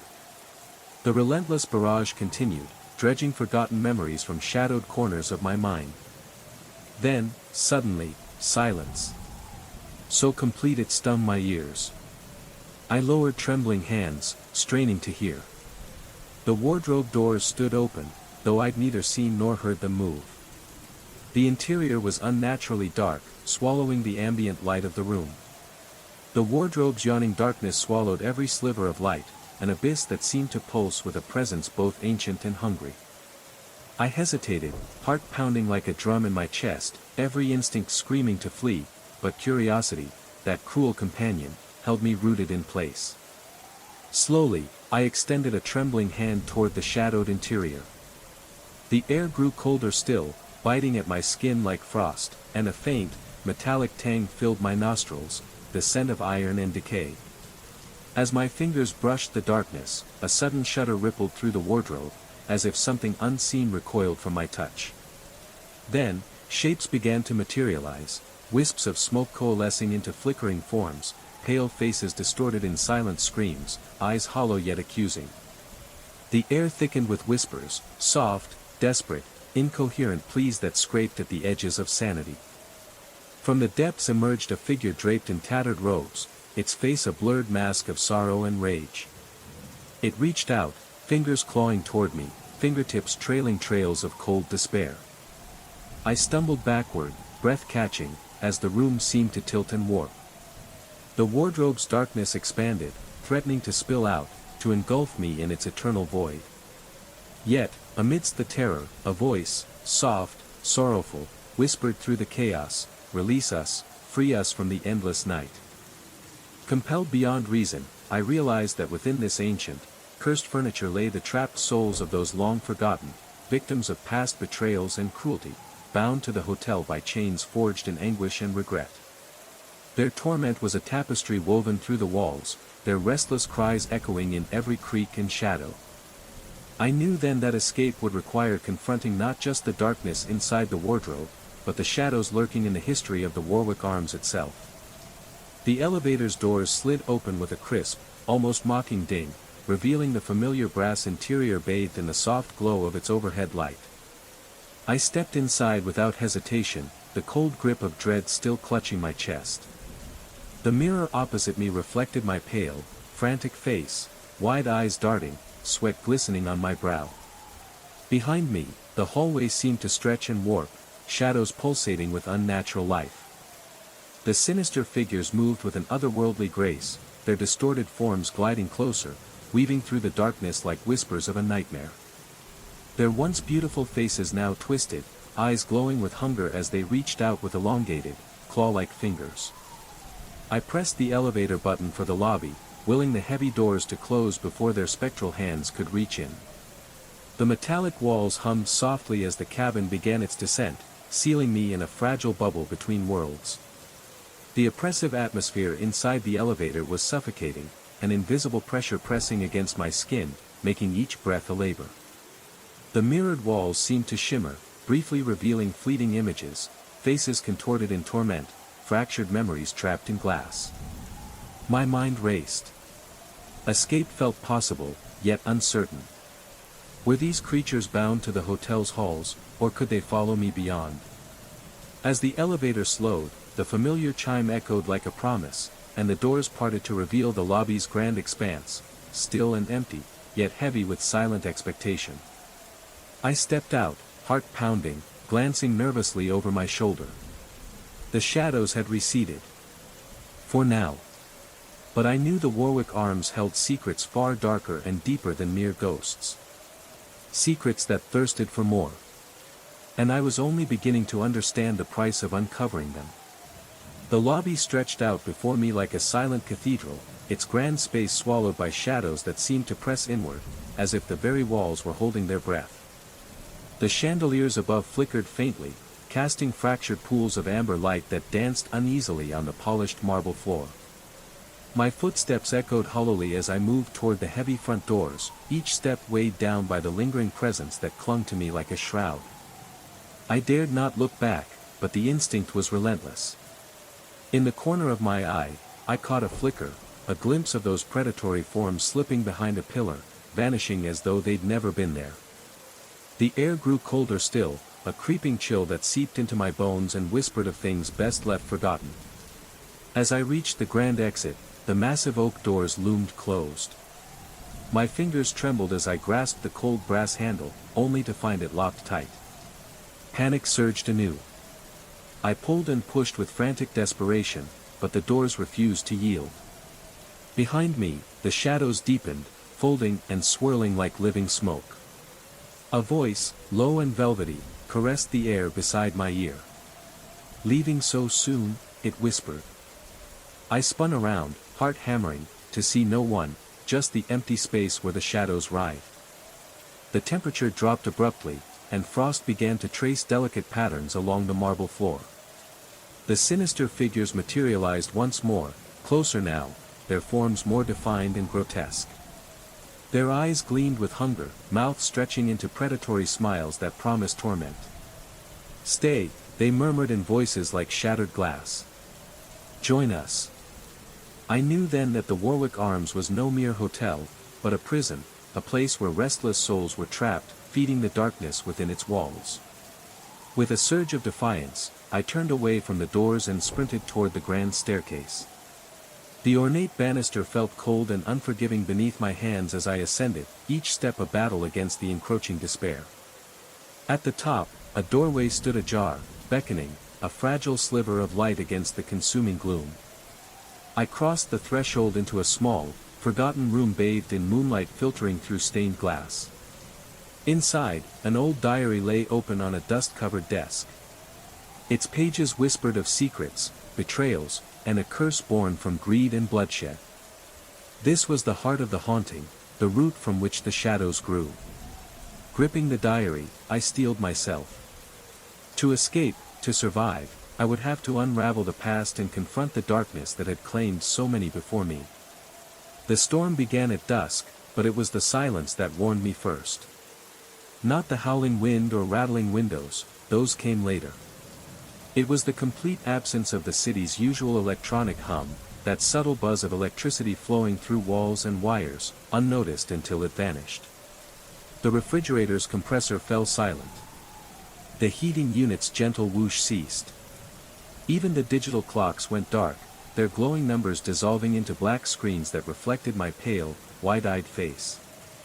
I stood alone in the center of my loft, watching the blizzard rage beyond the floor-to-ceiling windows.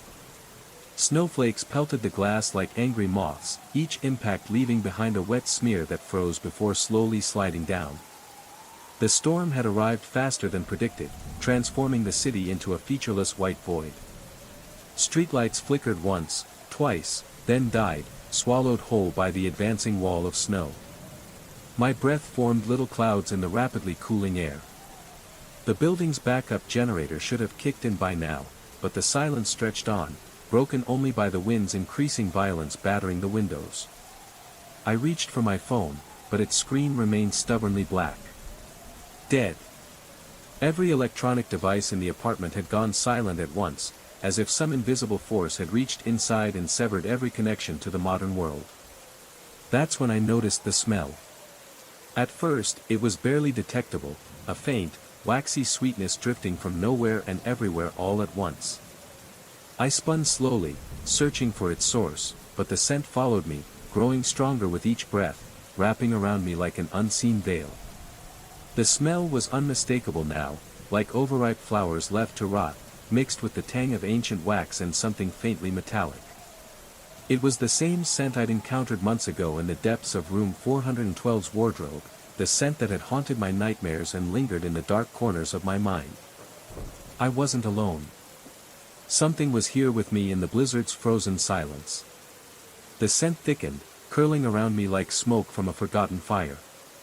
The temperature in the loft plunged suddenly, breath turning to mist before my eyes. Shadows pooled in the corners, lengthening and shifting, as if the darkness itself had grown teeth.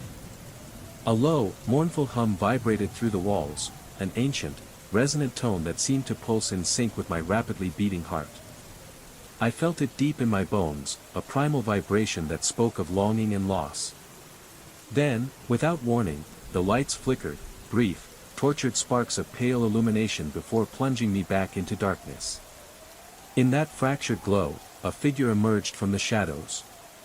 Tall and spectral, it moved with a fluid grace, clothed in tattered garments that fluttered though no breeze stirred. Its face was obscured, but I glimpsed gleaming eyes, cold and unblinking, fixated on me. The presence reached out, fingers trailing through the freezing air like icicles scraping glass. I stumbled backward, hands grasping at empty space, panic rising as the air grew heavier, oppressive. Whispers filled the room, swirling around me, words unintelligible yet laden with sorrow and warning. Suddenly, the power surged briefly. In the harsh, momentary light, the figure's face was revealed, etched with centuries of grief, mouth twisted in a silent scream. Then the blackout returned. Left in utter darkness, I felt its breath, cold as winter, brush my neck. A final whisper pierced the silence. "Remember." And then, silence.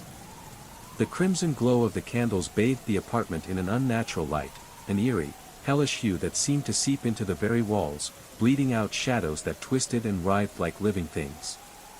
The wax flowed relentlessly, thick and viscous, pulling itself uphill as though guided by unseen hands. It pooled around my feet, warm and sticky, trapping me in a crimson sea that seemed to pulse with a sinister life of its own. The sickly sweet scent filled my lungs, choking me with memories of decay and forgotten sorrow. I pressed my sleeve against my mouth, but the stench was already inside me, crawling down my throat like a dark poison.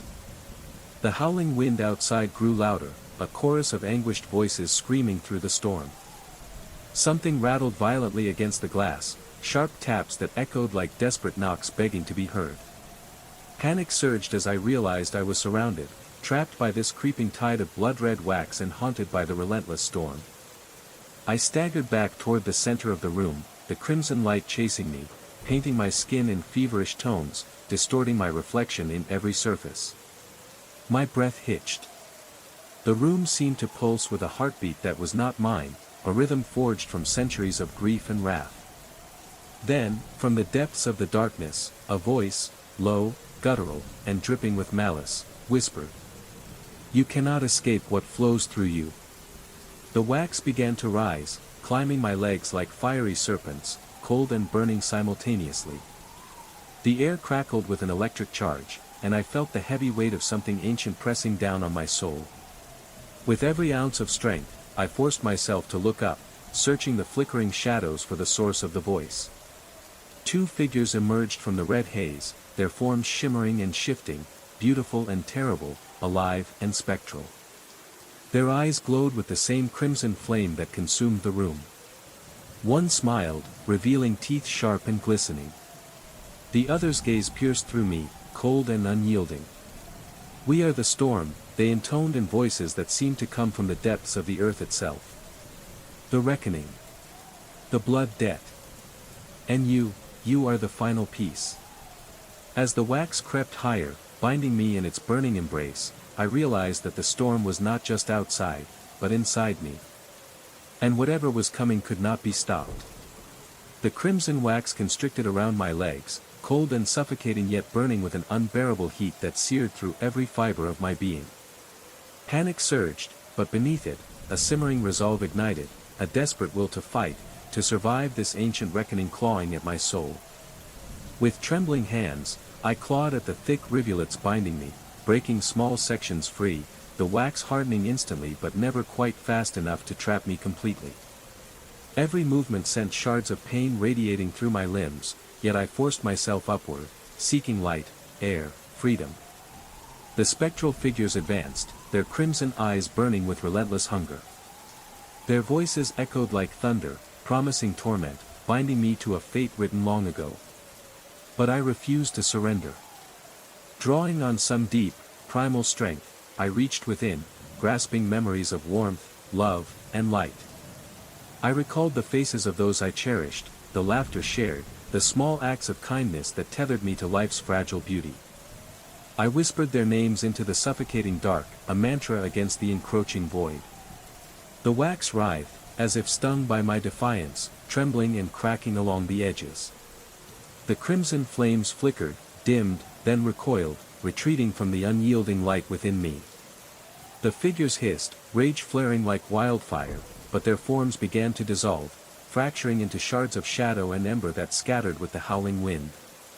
Breathing hard, I broke free from the last sticky tendrils, collapsing to the floor as the oppressive heat faded and the room brightened slowly with dawn's first light. Exhausted but victorious, I knew this battle was won, not through might, but through the fierce light of the human spirit that no darkness can truly extinguish. The footprints began to fade slowly, the phosphorescent glow dimming like dying embers. Yet as the first prints vanished, the ones closest to me remained stubbornly bright, pulsating with an eerie life. My breath caught in my throat, heart pounding with a terror deeper than the cold or the storm. I spun again, searching the swirling whiteness behind me. No shadow, no figure, but the footprints were there, unmistakable and mocking, a silent promise that I was never truly alone. The wind howled in my ears, drowning out my ragged breaths as a sudden realization sank into my bones. The footsteps were not following me, they were tied to me. Bound to my fate, my very existence. Fear propelled me forward, legs numb but refusing to falter. I stumbled toward the faint glow of the intersection streetlights, praying for salvation, for the comforting presence of other souls. The city beyond was a blur of snow and shadows, but alive in a way the hotel was not. People hurried along sidewalks, unaware of the storm's spectral chase. Yet the glowing footprints remained, an ever-present shadow trailing my every step. I dared a glance over my shoulder, only to find the footprints ending abruptly at the snowbank, vanishing like smoke. A shiver raced through me. The storm's fury was real, but the terror was not of this world. I had escaped the burning wax, the crimson nightmare, but the prince, the unseen hunter, remained. One step behind. Always watching. Always waiting. The glowing footprints haunting my every step were more than mere shadows, they were chains tethered to my soul, a spectral leash binding me to a fate I desperately wanted to escape. But how does one sever ties with a presence that moves not just through space, but through the very fabric of time and reality? I knew that running alone wouldn't save me. I needed a plan rooted in something beyond fear and instinct, something ancient, something powerful. First, I sought knowledge. Legends and lore whispered of ways to repel or banish restless spirits, rituals involving salt, iron, sacred herbs, and spoken prayers. But this was no ordinary haunting. The footprints glowed with a light that was neither holy nor hellish, it was something in between, something older, more primal. I remembered the journal Marcus left behind, his notes hinting at temporal overlaps and echoes. Perhaps the answer wasn't to fight the spirit in the physical world but to confront it in the realm where past and present intertwined. I gathered a circle of protection, salt lines drawn around my apartment, iron objects placed strategically, incense burning to purify the air. At midnight, when the veil between worlds thinned, I sat cross-legged with Marcus's journal, reading aloud passages that spoke of time's fragile weave and the power of acknowledgement. Slowly, the air grew heavy, and the glowing footprints appeared, not outside, but within my mind's eye, tracing paths through memories and forgotten moments. I focused on the footprints, envisioning them unraveling like threads, their phosphorescent glow dimming as I called out to the presence, not with fear, but with compassion and understanding. "Who are you? What binds you to me?" The response was immediate, a shiver, a whisper, a glimpse of a face not my own but somehow familiar, etched with longing and regret.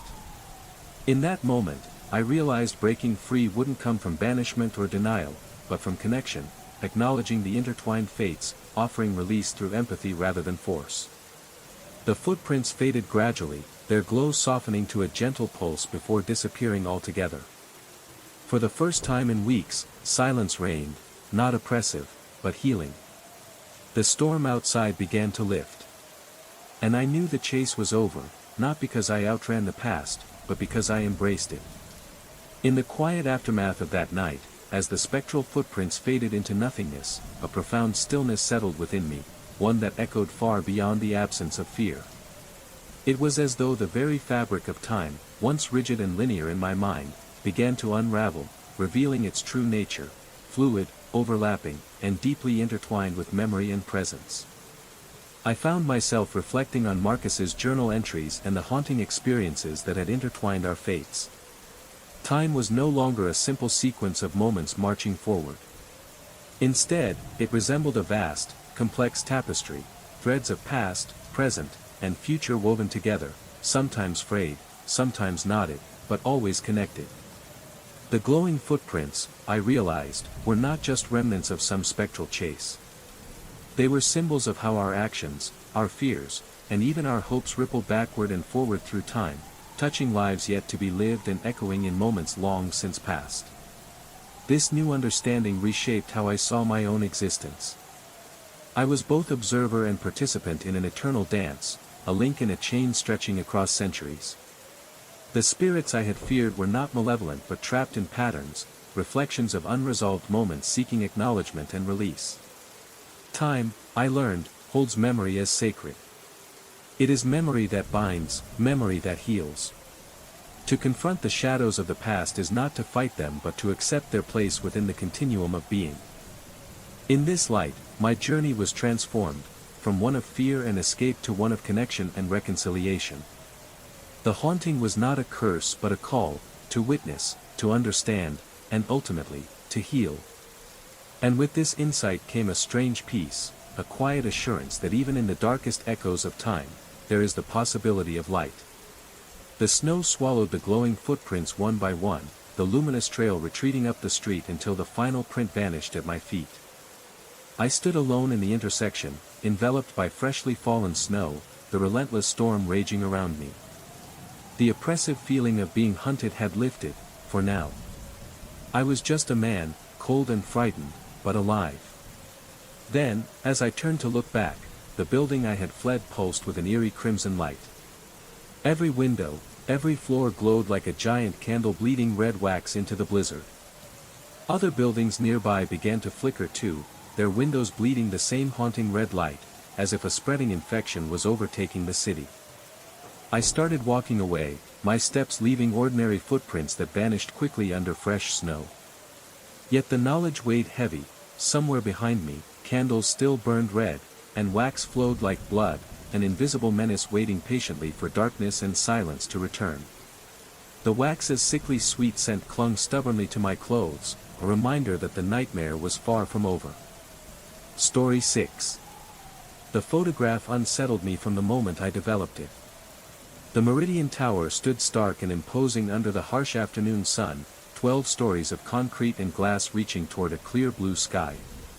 On the street, the building seemed ordinary, if a little desolate, its windows reflecting neighboring structures in flawless symmetry.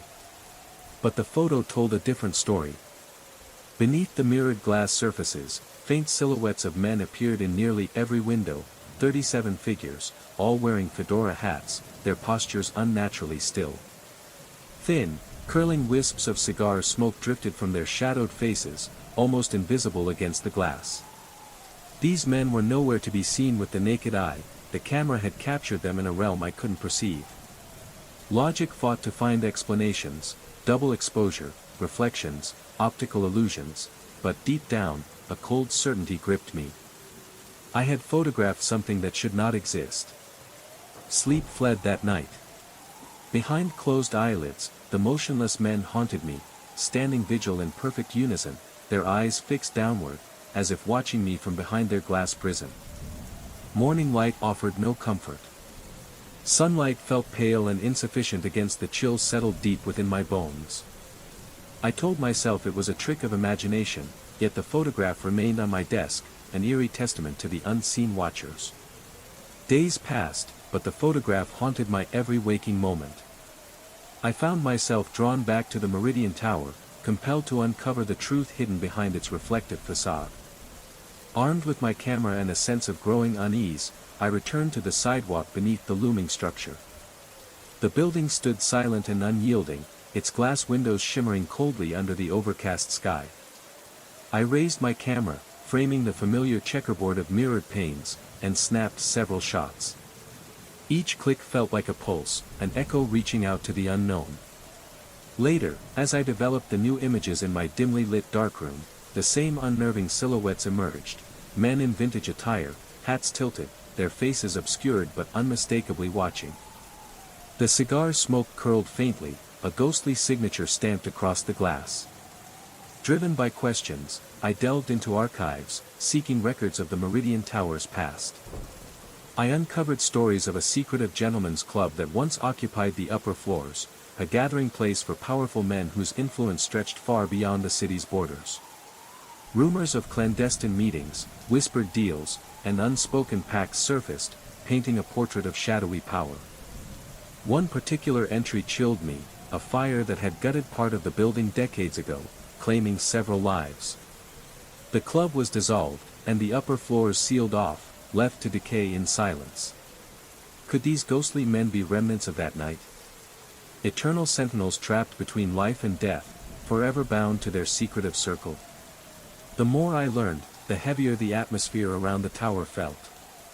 Locals spoke in hushed tones of strange lights and inexplicable sounds, whispers carried on the wind, shadows flickering in windows long after midnight. I began to experience my own disturbances. At night, reflections in my apartment windows seemed to flicker with ghostly figures. Shadows lurked just beyond my vision, vanishing whenever I tried to focus. The city felt smaller, as if the unseen watchers were closing in. The photograph was no longer just an image, it was a portal, a connection to a hidden world lurking beneath the surface of reality. The voice on the other end of the line was a rasp, brittle with age and cigarette smoke, each word hanging in the air like an omen. "Do you know what you've done?" the voice asked, the question heavy with a weight I could not begin to understand. I froze, the hairs on the back of my neck standing up as the words echoed through the receiver. My stomach twisted into knots, dread pooling in my chest. "Who is this?" I demanded, my voice shaking despite my best effort to stay composed. "What do you mean?" The voice rasped a laugh, rough and dry, as though it had not been used in years. "I should have known you'd find it. I knew someone would eventually. You've stirred the ghosts, boy, and now they'll never let you go." My blood ran cold, and the room seemed to tilt slightly. "What ghosts?" I whispered, barely able to form the words. My heart pounded as I clutched the phone tighter. "Don't you get it?" the voice continued, quieter now, as if it was aware of the weight of what it was about to reveal. "The men who disappeared. They never left. They're still inside the Meridian. All of them. Trapped in the glass, in the mirrors. Trapped in time. And now, so are you." A long silence followed, one that stretched on endlessly, suffocating me. I could feel the blood in my ears, the pressure building in my head. The voice finally spoke again, almost a whisper. "You've seen them, haven't you? The men in the windows. You've touched something that wasn't meant to be touched, boy. You've opened the door they've been trying to keep shut for decades." I felt a tremor run through my limbs, my hands shaking as the implications of his words took root in my mind. The figures in my photographs, the men in the fedora hats, the same number as those who had vanished, weren't just ghosts. They were something else. A part of the building. Part of the city. Stuck in a loop, repeating their final moments, forever trapped behind glass. I opened my mouth to respond, but the words caught in my throat. The line went dead with a click, and I was left alone in the silence, staring at my phone in disbelief. The storm outside had picked up again, and the wind howled against my windows like a chorus of voices I could no longer ignore. I dropped the phone on the couch and stood in the middle of my apartment, surrounded by shadows that felt alive, watching me, waiting for me to acknowledge them. The caller's voice lingered in my mind, cold, warning, final. "Stop taking pictures of things you don't understand," they said, then the line went dead. When I tried to call back, the number was blocked. I told myself it was a prank, a coincidence, some cruel joke by someone who'd seen me at the Meridian Tower and wanted to scare a novice photographer. But then I checked my call history. The call lasted 4 minutes and 37 seconds. I was certain I had only spoken for 10 or 15 seconds. What had filled the rest of that time? What words had slipped through the cracks of my memory, and why had my mind chosen to erase them? The unknown terrified me more than anything else. Driven by an uncontrollable compulsion, I returned to the Meridian Tower that very afternoon, the weight of my camera strangely heavy in my hands, its cold metal biting despite the warmth of the day. I positioned myself in the same spot, raised the viewfinder, and then something impossible happened. I didn't need to develop the film to see them. There, in the windows, with my naked eyes, stood 37 men in dark suits and fedoras. Their faces cloaked in shadow, but their gaze fixed unmistakably on me. They stood motionless except for the slow, rhythmic movement of their gloved hands drawing on cigars. The smoke they exhaled fogged the glass, swirling into patterns that resembled cryptic writing, messages just beyond comprehension. The man on the 7th floor, who had pointed at my camera in the photographs, now beckoned. His hand moved in a slow, hypnotic gesture, calling me forward. Step by step, I found myself moving toward the building, as though pulled by an invisible force.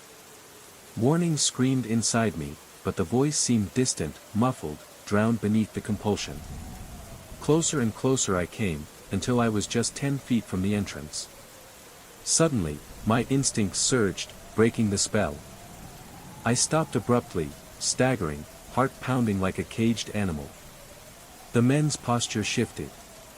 No longer patient, their stillness bristled with hunger. I backed away slowly, refusing to look back until I was a full city block away. Even then, their eyes burned into my back like scorching brands. I never developed that last roll of film. Instead, I took it straight to the furnace in my building's basement and watched the negatives curl and blacken in the flames. But sometimes, late at night, when the city is still and shadows pool unnaturally in dark corners, I wonder if burning the photographs was enough. Do they need the images to maintain their grip on this world, or do the images need them? Lately, I've begun seeing figures in other windows, in other buildings, captured in photographs I haven't yet taken. I can't shake the feeling that somewhere in the Meridian Tower, those 37 men in fedoras continue to smoke their cigars and wait patiently for me to return, to finish what I started. They know where I live. They know my phone number. They know I can see them. Most nights, I keep my curtains drawn and my camera locked away in a closet I never open. But sometimes, when the urge becomes unbearable, I find myself wandering the city streets with my lens cap off, my shutter ready. Because the terrible truth is that part of me wants to see them again. Part of me wants to know what they're really waiting for. And part of me is terrified that I'm about to find out. The rental agreement had promised simplicity, a young couple and their adult daughter seeking a quiet place to call home.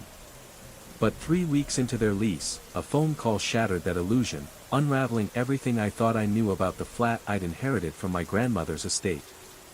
Margaret Henley's voice trembled over the line, cutting through the quiet of my day like shards of broken glass. She explained how their 25-year-old daughter, Sarah, hadn't slept properly since moving in. Each night, Sarah claimed, something sat at the foot of her bed, a small, silent presence that applauded in a slow, deliberate rhythm until dawn. The family had discovered an antique porcelain doll missing from the basement storage, a doll with glassy blue eyes and ringlet curls that stirred a vague, distant memory from my childhood visits to my grandmother's home. Margaret's description chilled me to the bone. The doll would appear after midnight, perched perfectly upright on the bed's edge, its tiny porcelain hands clapping softly but unceasingly, echoing through the darkness like a haunting metronome. I promised to investigate immediately, but my throat was dry, my mind flooded with a half-forgotten fear. A fragment of memory surfaced, me, at 8 years old, visiting my grandmother during a sweltering summer, terrified to sleep in the guest room. I had told my parents about strange noises from the walls, about the feeling of being watched. My grandmother dismissed it as childish imagination, but now those old fears clawed back with fresh urgency. The next evening, I drove across town to the red brick building. 3 stories tall, my flat took up the entire second floor. It had been my grandmother's pride for over 40 years until her passing 6 months prior. Since then, I'd rented it out, trying to keep the legacy alive while debating whether to sell. The Henleys greeted me at the entrance, exhausted, worn. Margaret's silvering hair was pulled back tightly, Robert looked gaunt, the strain clear in his hollow cheeks. Sarah emerged from the hallway shadows, pale and jittery, her eyes shadowed by sleepless nights. Robert explained their exhaustive search for the doll had been fruitless. The basement storage room, where it once sat on a shelf, now held only a clean rectangular patch of wood, surrounded by decades of dust, as if the doll had vanished into thin air. Sarah's hands trembled as she described the nightly visitations. Her voice was barely a whisper as she spoke of the doll's sudden appearances in her peripheral vision, always sitting perfectly upright, legs dangling over the bed's edge, face turned toward her. Those glassy eyes reflected the faintest light, watching, waiting.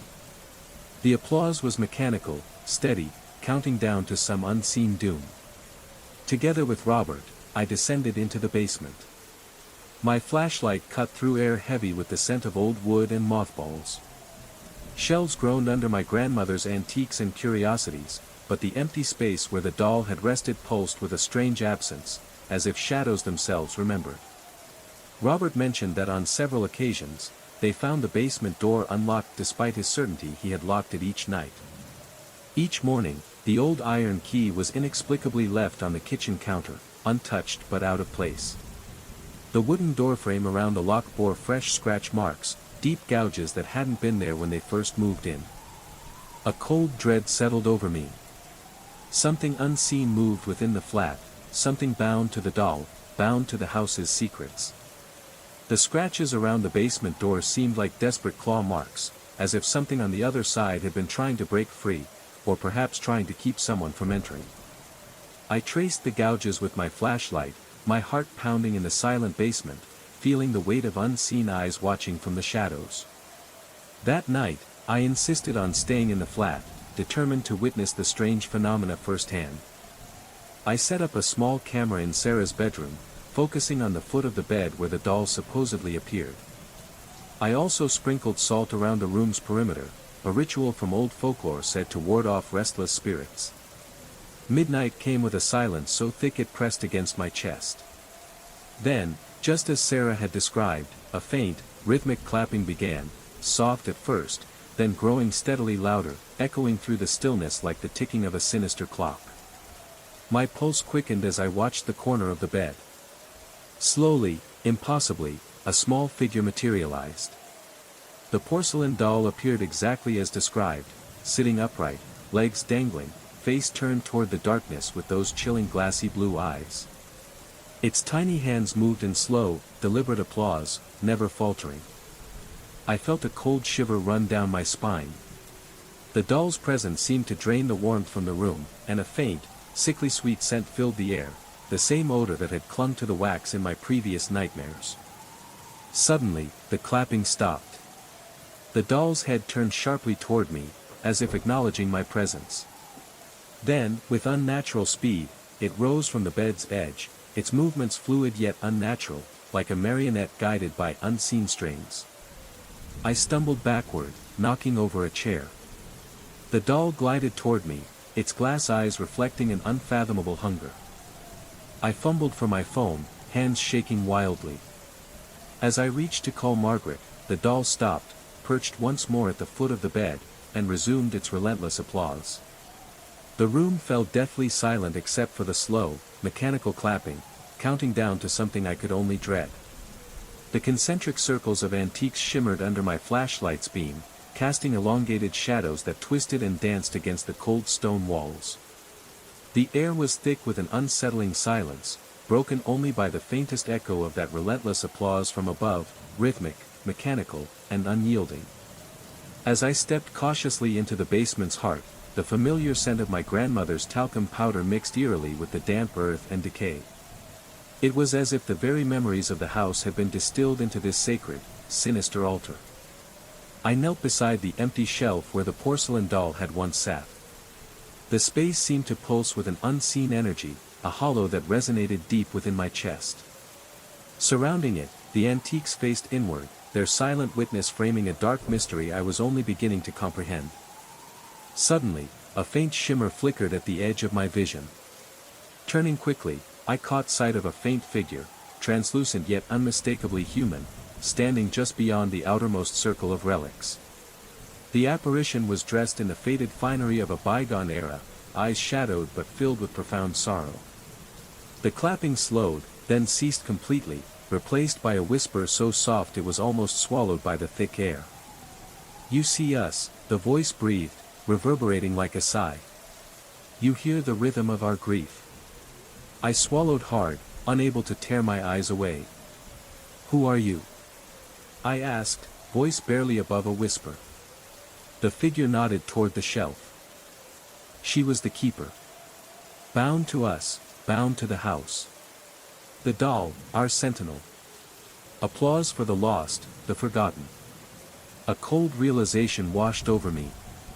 The porcelain doll was more than a toy, it was a vessel, a guardian of restless souls trapped between worlds, echoing their endless lament. The air grew colder still, the shadows deepening as other faint forms materialized, encircling the altar in silent mourning. Their faces were a gallery of sorrow, pain, and stories unfinished. I felt both outsider and witness, drawn irrevocably into a haunting legacy that spanned generations. The apparition's gaze held mine with a weight that transcended time.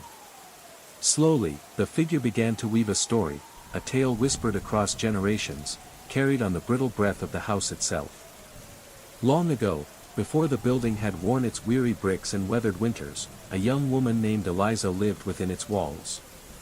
Eliza was the granddaughter of the estate's original owner, a woman entrusted with guarding the family's most treasured heirlooms, including a porcelain doll crafted by a master artisan, an object said to hold the soul of a beloved child lost too soon. Eliza was gentle but burdened, bound by duty and haunted by grief. The doll became her sentinel, a silent guardian she believed watched over the spirits tethered to the house. She cared for it with reverence, maintaining its place on the shelf as a beacon in the gathering darkness.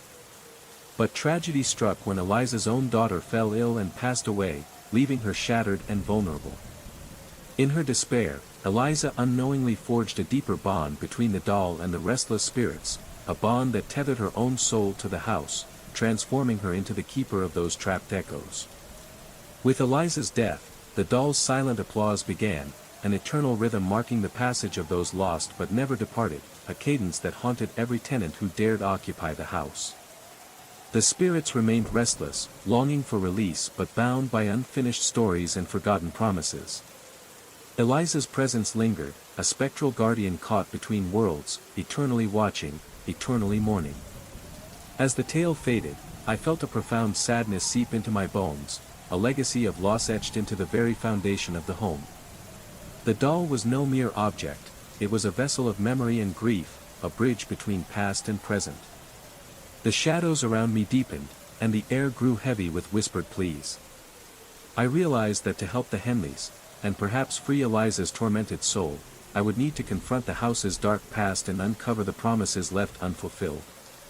With the weight of Eliza's story pressing on my heart, I knew I couldn't turn away. The restless spirits, the doll's relentless applause, the vanished tenants' unease, all pointed to a sorrow that demanded resolution. I began my quest to unravel the house's secrets, starting with my grandmother's old journals and letters tucked away in a faded leather-bound chest.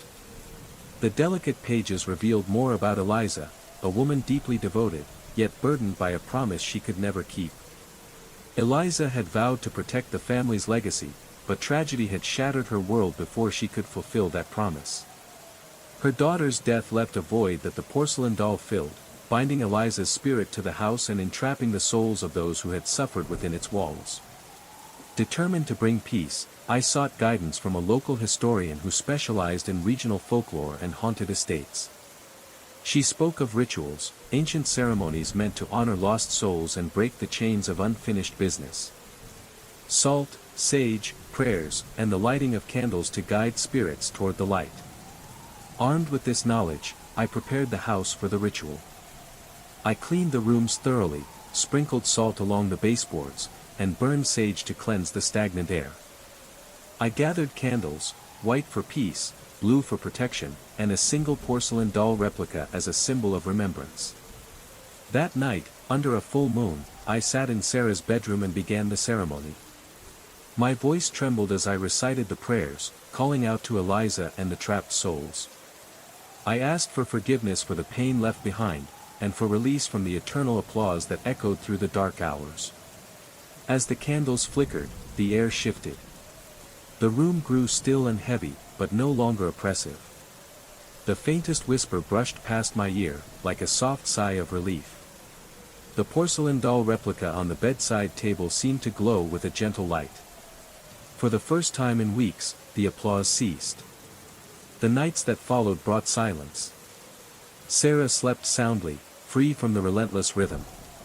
The Henleys' weary faces softened with hope and gratitude. And somewhere deep within the house, I felt a quiet presence, no longer restless, but at peace. The curse of the doll's keeper had been broken. The scent of cheap cologne clung stubbornly to the air in my hallway, a ghostly residue that refused to dissipate despite the crisp autumn breeze that should have swept it clean. It was thick and insistent, clawing at my senses like a warning I wasn't ready to face. Something was wrong in my house. My German shepherd, Duke, sensed it too. As I approached the basement door, a door I was certain I'd locked that very morning, his hackles rose, and his lips curled back in a silent, warning snarl. He stood rigid, eyes fixed on the threshold as if daring whatever lurked below to make a move. The afternoon sun spilled long shadows across the front yard as I pulled into the driveway, still weighed down by the fog of another mind-numbing day at the office. But the sight that greeted me snapped me to sharp, immediate focus. The basement door, iron and heavy, was ajar. Not just unlocked, but wide open. The keyhole stared empty, mocking the certainty I had held just hours before. Duke growled low in his throat, a deep rumble that vibrated through his massive frame. I swallowed hard, heart pounding, and forced myself to step inside. The stale, cold air of the basement hit me like a wave. The faint smell of cologne was stronger here, mingling with damp concrete and something far darker, something like decay and old regrets. My flashlight beam cut through the gloom, revealing the scattered remains of what looked like a struggle. Boxes tipped over, contents spilled across the floor, and claw marks, fresh and deep, marred the walls and wooden shelves. I called Duke closer, his tense posture unwavering as we moved deeper into the basement's shadows. And then I saw it. A single, blood-stained glove lying on the cracked concrete. It wasn't mine. It wasn't Duke's. And it wasn't a sign of anything I wanted to understand. The blood-stained glove lay there, stark and unnatural against the cold concrete, a crimson blot that seemed to absorb the weak light from my flashlight. My breath caught as I crouched down, careful not to disturb anything else in the chaotic basement. Duke remained silent, his eyes scanning every shadow, every corner. The air grew heavier, thick with an unspoken menace. A faint sound broke the silence, a whisper, barely audible, carried on the cold draft that wound its way through the cracks in the foundation. I turned sharply, flashlight trembling in my hand. The beam caught movement, a fleeting shadow darting just beyond the edge of the light. "Who's there?" I called out, voice cracking with a mixture of fear and authority. Only silence answered. The glove's presence was no accident. It was a message. A warning. I needed to understand who, or what, had left it here. Digging through the scattered boxes, I uncovered old newspapers, yellowed with age but with headlines still legible, a series of mysterious disappearances tied to this very neighborhood, spanning decades.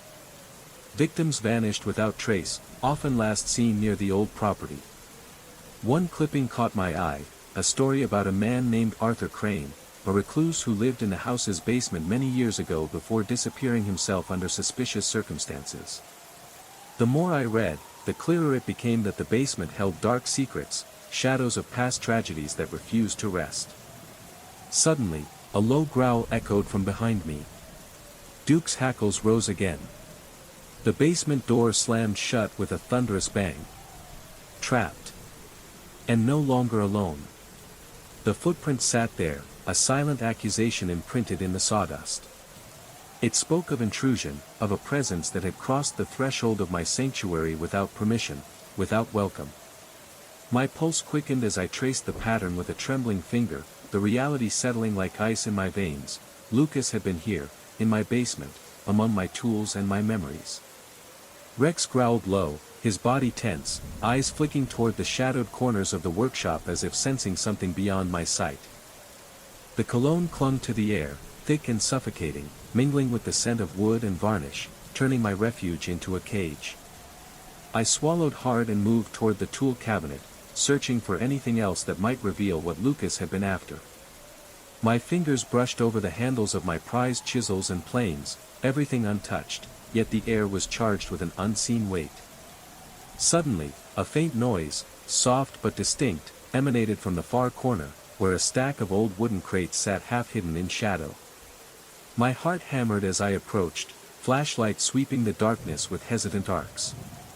There, etched deep into the wood of one crate, was a series of strange symbols, carvings that felt ancient, ritualistic. They pulsed faintly under the beam, lines twisting and curling like serpents entwined. I stepped back, unease washing over me.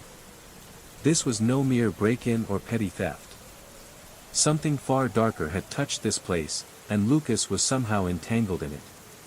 Rex growled again, sharper this time, as a cold breeze whispered through the basement, carrying with it a faint echo, a murmur of voices, barely more than a breath. The basement door creaked behind me. I spun around, heart in my throat, but found only darkness. The warning was clear, I was not alone. The oppressive scent of cologne thickened with the fading light, weaving through every corner of the house like an invisible thread tightening around my chest. Each breath I took seemed to carry the weight of unseen eyes piercing through the walls. The shadows lengthened, and the familiar creaks and groans of the old home twisted into sinister whispers that made my skin crawl. Rex's unease became palpable. His muscular frame stiffened at unpredictable moments, his amber eyes locking onto places where nothing stirred. He'd freeze mid-step, ears twitching as if catching echoes from a realm beyond my senses. His low growl, barely audible at first, grew into a tense rumble that resonated deep in his chest, a primal warning that sent shivers down my spine. The house no longer felt like mine. Night fell, swallowing the remaining light and leaving us cocooned in darkness and dread. I couldn't shake the feeling that the basement door, still closed but ominously present, was a threshold between worlds. Between safety and something hungry. A sudden crash shattered the silence. I whipped around, heart hammering, to see a heavy bookcase near the staircase sway dangerously before settling back with a slow, deliberate thud. No wind stirred, no tremor shook the foundation. Only the lingering scent of cologne and the unmistakable sense that we were not alone. I knelt beside Rex, whispering reassurances I barely believed. Together, we faced the encroaching night, waiting for whatever presence had crossed the threshold to reveal itself fully. The slow, deliberate footsteps echoed down the hallway, each step a pounding heartbeat in the silence that swallowed my home. My skin prickled, every nerve screaming in protest, yet I remained frozen, unable to tear my eyes away from the shadow creeping closer. Rex stood rigid, muscles taut like a coiled spring, his growl simmering beneath the surface but held back by a force I couldn't see. The weight of his unease pressed down on me, rooting me to the spot with a terror deeper than fear, an ancient, instinctual knowledge that something not meant for this world had crossed into ours. The cologne's sickly sweetness thickened the air, weaving into a choking miasma that wrapped around my throat. Mixed with it was the faint, unmistakable scent of decay, something organic rotting just beyond perception. The footsteps stopped. Silence fell, so absolute it was almost suffocating. Then came a breath, slow, ragged, drawn with effort, like a creature struggling against chains unseen.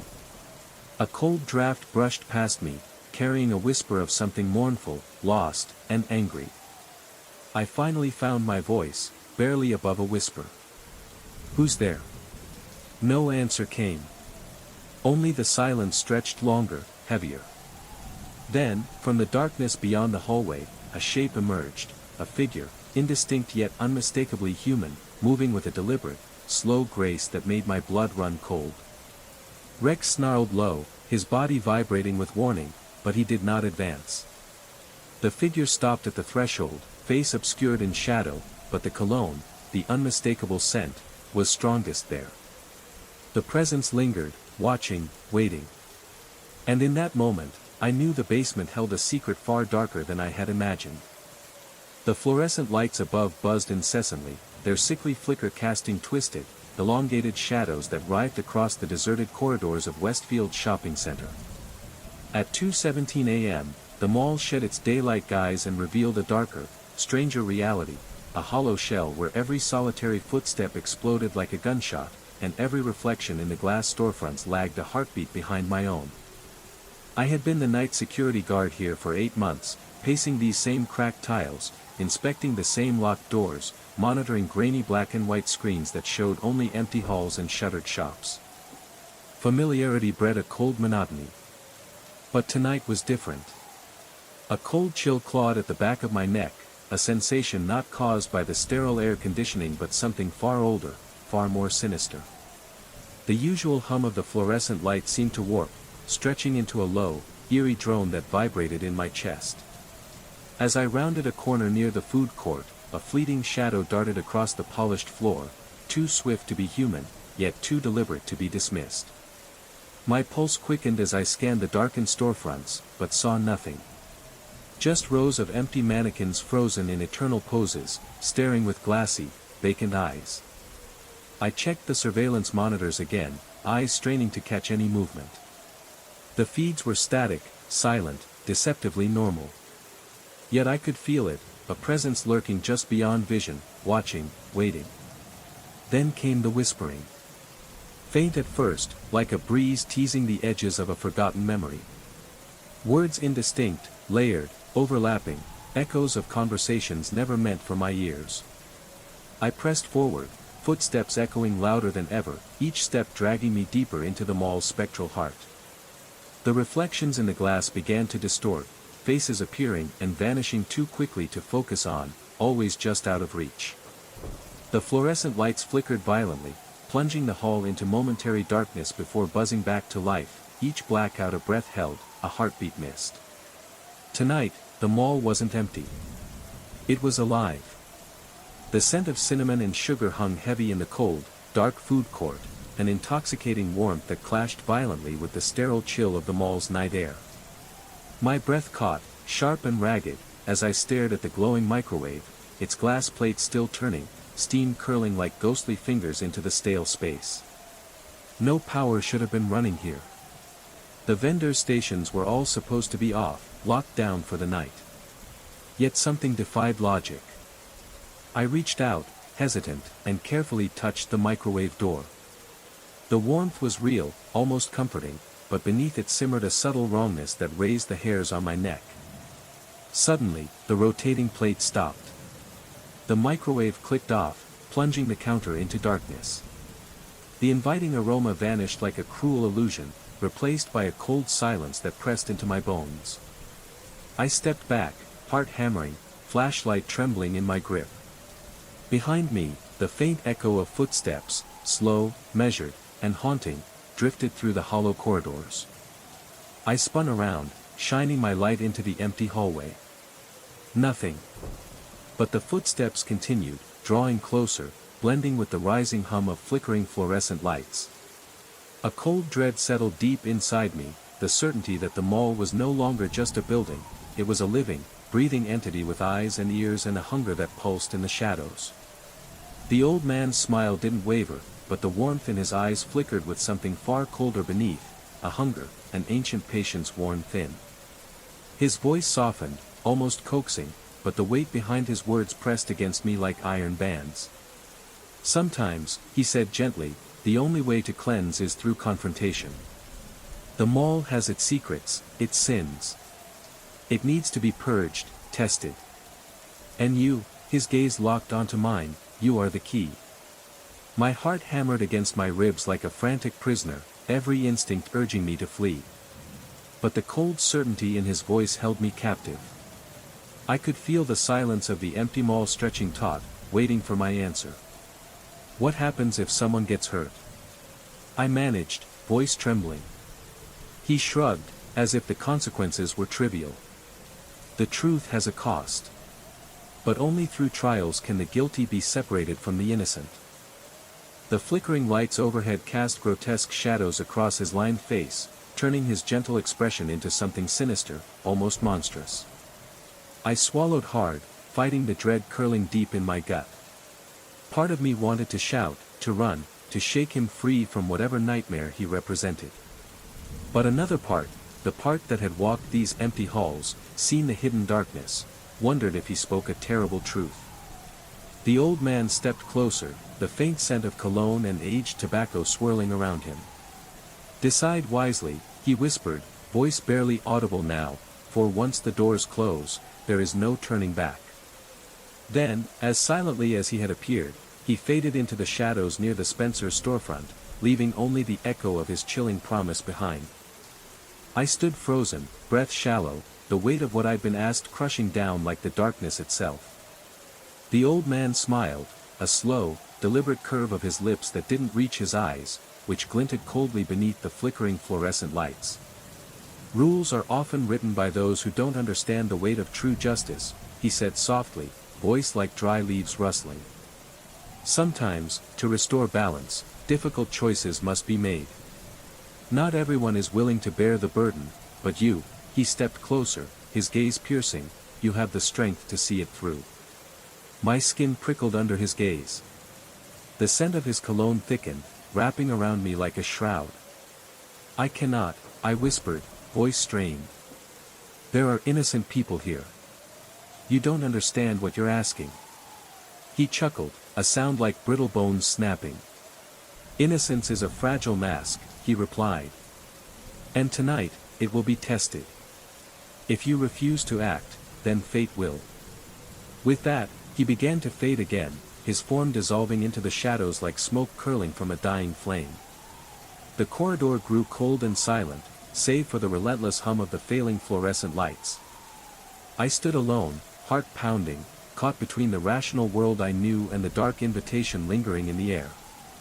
The footsteps slowed as I approached the electronics store, each measured step echoing through the cavernous silence like a slow, sinister heartbeat. My flashlight flickered, casting long, wavering shadows across the locked gates and dusty storefronts.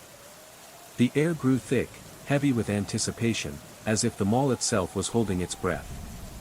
I pressed my face close to the glass of the display window, peering inside. The room was dark, filled with rows of dormant gadgets and blank screens. Yet, in the dim reflection, I caught a glimpse of movement, a figure standing just behind me, though when I spun around, there was nothing but empty hallway. Turning back to the window, my breath caught. The reflection shifted.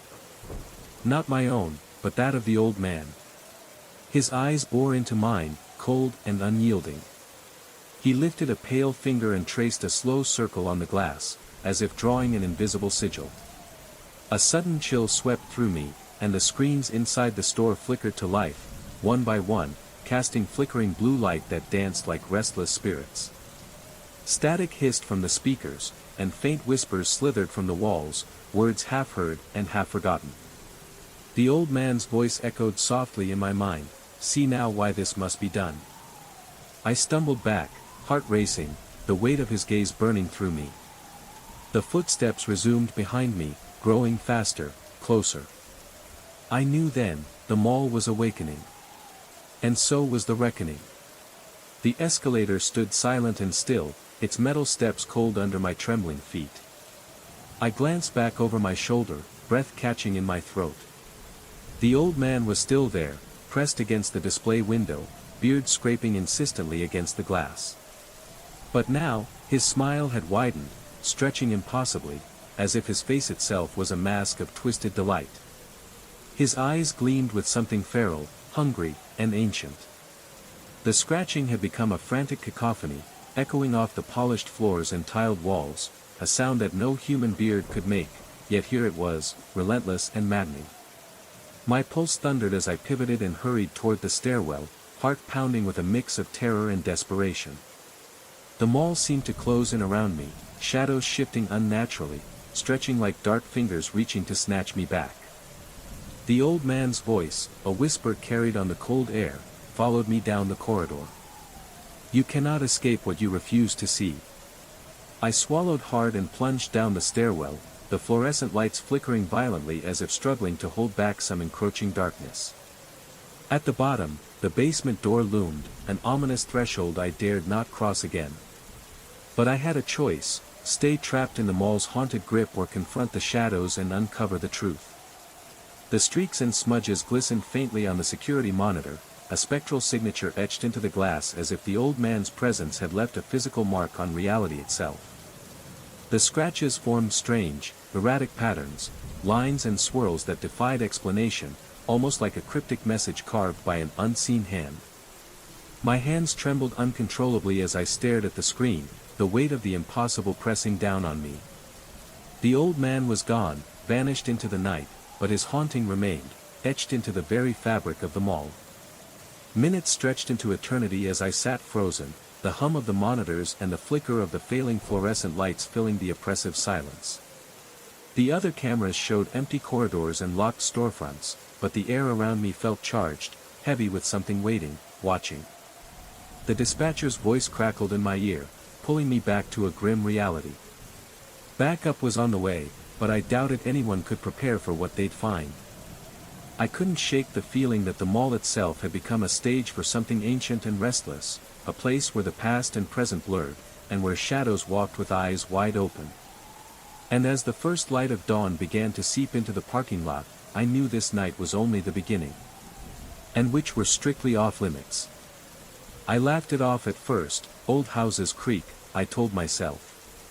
But by the third night, the hammering had taken on a rhythm, a pounding cadence that no settling wood could mimic. Each knock echoed through the empty halls, reverberating in the silence of quarantine like a cry from the earth itself. I tried to distract myself during the day, exploring the creaky farmhouse, noting the faded family portraits lining the stairwell, the heavy wooden furniture polished with care but worn by time. Yet as dusk fell, the hammering returned, relentless and insistent, as if demanding I pay attention to something buried beneath the surface, a secret refusing to stay hidden. One evening, drawn by equal parts curiosity and dread, I traced the sound to the cellar door beneath the main staircase. The old iron latch was rusted and stiff, but with effort, I managed to pull it open. A wave of cold, damp air spilled into the kitchen, carrying with it the scent of earth and something metallic, faint but unmistakable. The hammering ceased the moment the door creaked open, replaced by an eerie silence so thick I felt like I had disturbed the breath of the house itself. With trembling hands, I descended the narrow wooden steps into the cellar's murky depths. At the bottom, I found the source, a small, rusted metal box, half buried in dirt and debris, its surface scratched with indecipherable marks. The box vibrated with the hammering, as though something inside was trying to get out. I reached out, heart pounding, and as my fingers brushed the cold metal, the sound stopped abruptly. The cellar plunged into silence. And in that silence, I understood, some secrets refused to be locked away. The next night, exhaustion tugged at my resolve, but curiosity outweighed caution. I resolved to uncover the source of the relentless hammering. At midnight, I crept toward the sealed servant's wing again, flashlight trembling in hand.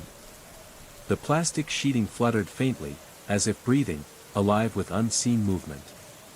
The yellow caution tape sagged slightly, disturbed as if something pressed against it from the other side. I pressed my ear once more, and the hammering began again, rhythmic and urgent, punctuated by 3 sharp taps, 1 long strike, then 3 more, an ancient Morse code echo trapped in time. Gathering every shred of courage, I peeled back a corner of the plastic. The air behind it was cold, sterile, tinged with the scent of rust and old wood. I stepped into the darkness beyond the barrier. The floor beneath was uneven and littered with debris, old tools, shattered glass, and bits of crumbling plaster. The hammering came from below, from a narrow stairwell leading down into the bowels of the house. The faint glow of a lantern flickered at the base, casting long shadows that danced like specters on the peeling walls. I descended, each step creaking beneath my weight, heart pounding in the silence. At the bottom, I found an ancient workshop, untouched for decades, cluttered with dusty tools, half-finished projects, and a small wooden box resting on a workbench. The hammering ceased as I approached, replaced by an overwhelming stillness that seemed to press down on my chest. The box vibrated subtly, as if alive, humming with a quiet energy that made the hairs on my arms stand on end. My fingers trembled as I reached out to touch the worn wood, the workshop bathed in the soft flicker of candlelight from a solitary source that I hadn't noticed before. A journal lay open beside the box, its pages yellowed with age, ink faded but still legible. As I read, the air grew thick with unspoken histories, stories of secrets buried deep, of a pact made long ago, and a warning etched in blood and shadow. The farmhouse was more than it seemed. And the hammering was a call from the past, a plea for release. The spectral figure moved with slow, deliberate grace, her head bowed as if burdened by an eternal sorrow. The mud on her feet seemed almost alive, dripping and pooling slightly with each step, leaving a shimmering, otherworldly trail that glistened like wet obsidian under the moonlight. Her face was obscured by tangled hair, but even through the misty veil, I felt the profound weight of despair radiating from her. As I raised my phone to capture the image, the air grew colder, the night around me thickening with an oppressive stillness. A faint, mournful whisper echoed on the breeze, words unintelligible yet heavy with anguish. Suddenly, the figure stopped and slowly lifted her head. 2 hollow eyes, reflecting the pale moonlight like twin lanterns in the dark, met mine. Time seemed to freeze, the world narrowing to that single, haunting gaze.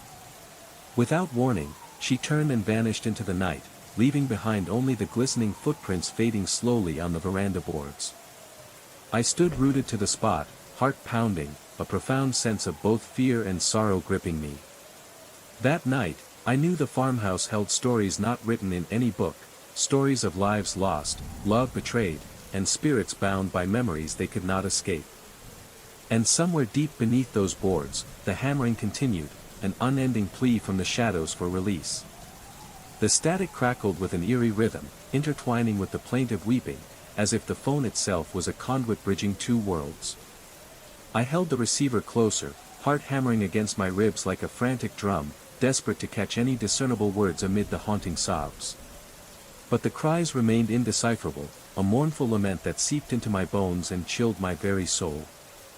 Suddenly, the plastic barrier rippled violently, as if something inside was pushing with frantic urgency, trying to break free from its confines.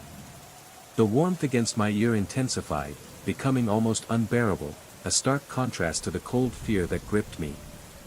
I stumbled back from the wall, dropping the phone, which skittered across the floor but continued to emit static and distant sobbing. A gust of wind howled through the cracked window panes, carrying with it the faint scent of damp earth and wilted flowers, an unmistakable echo of grief and loss.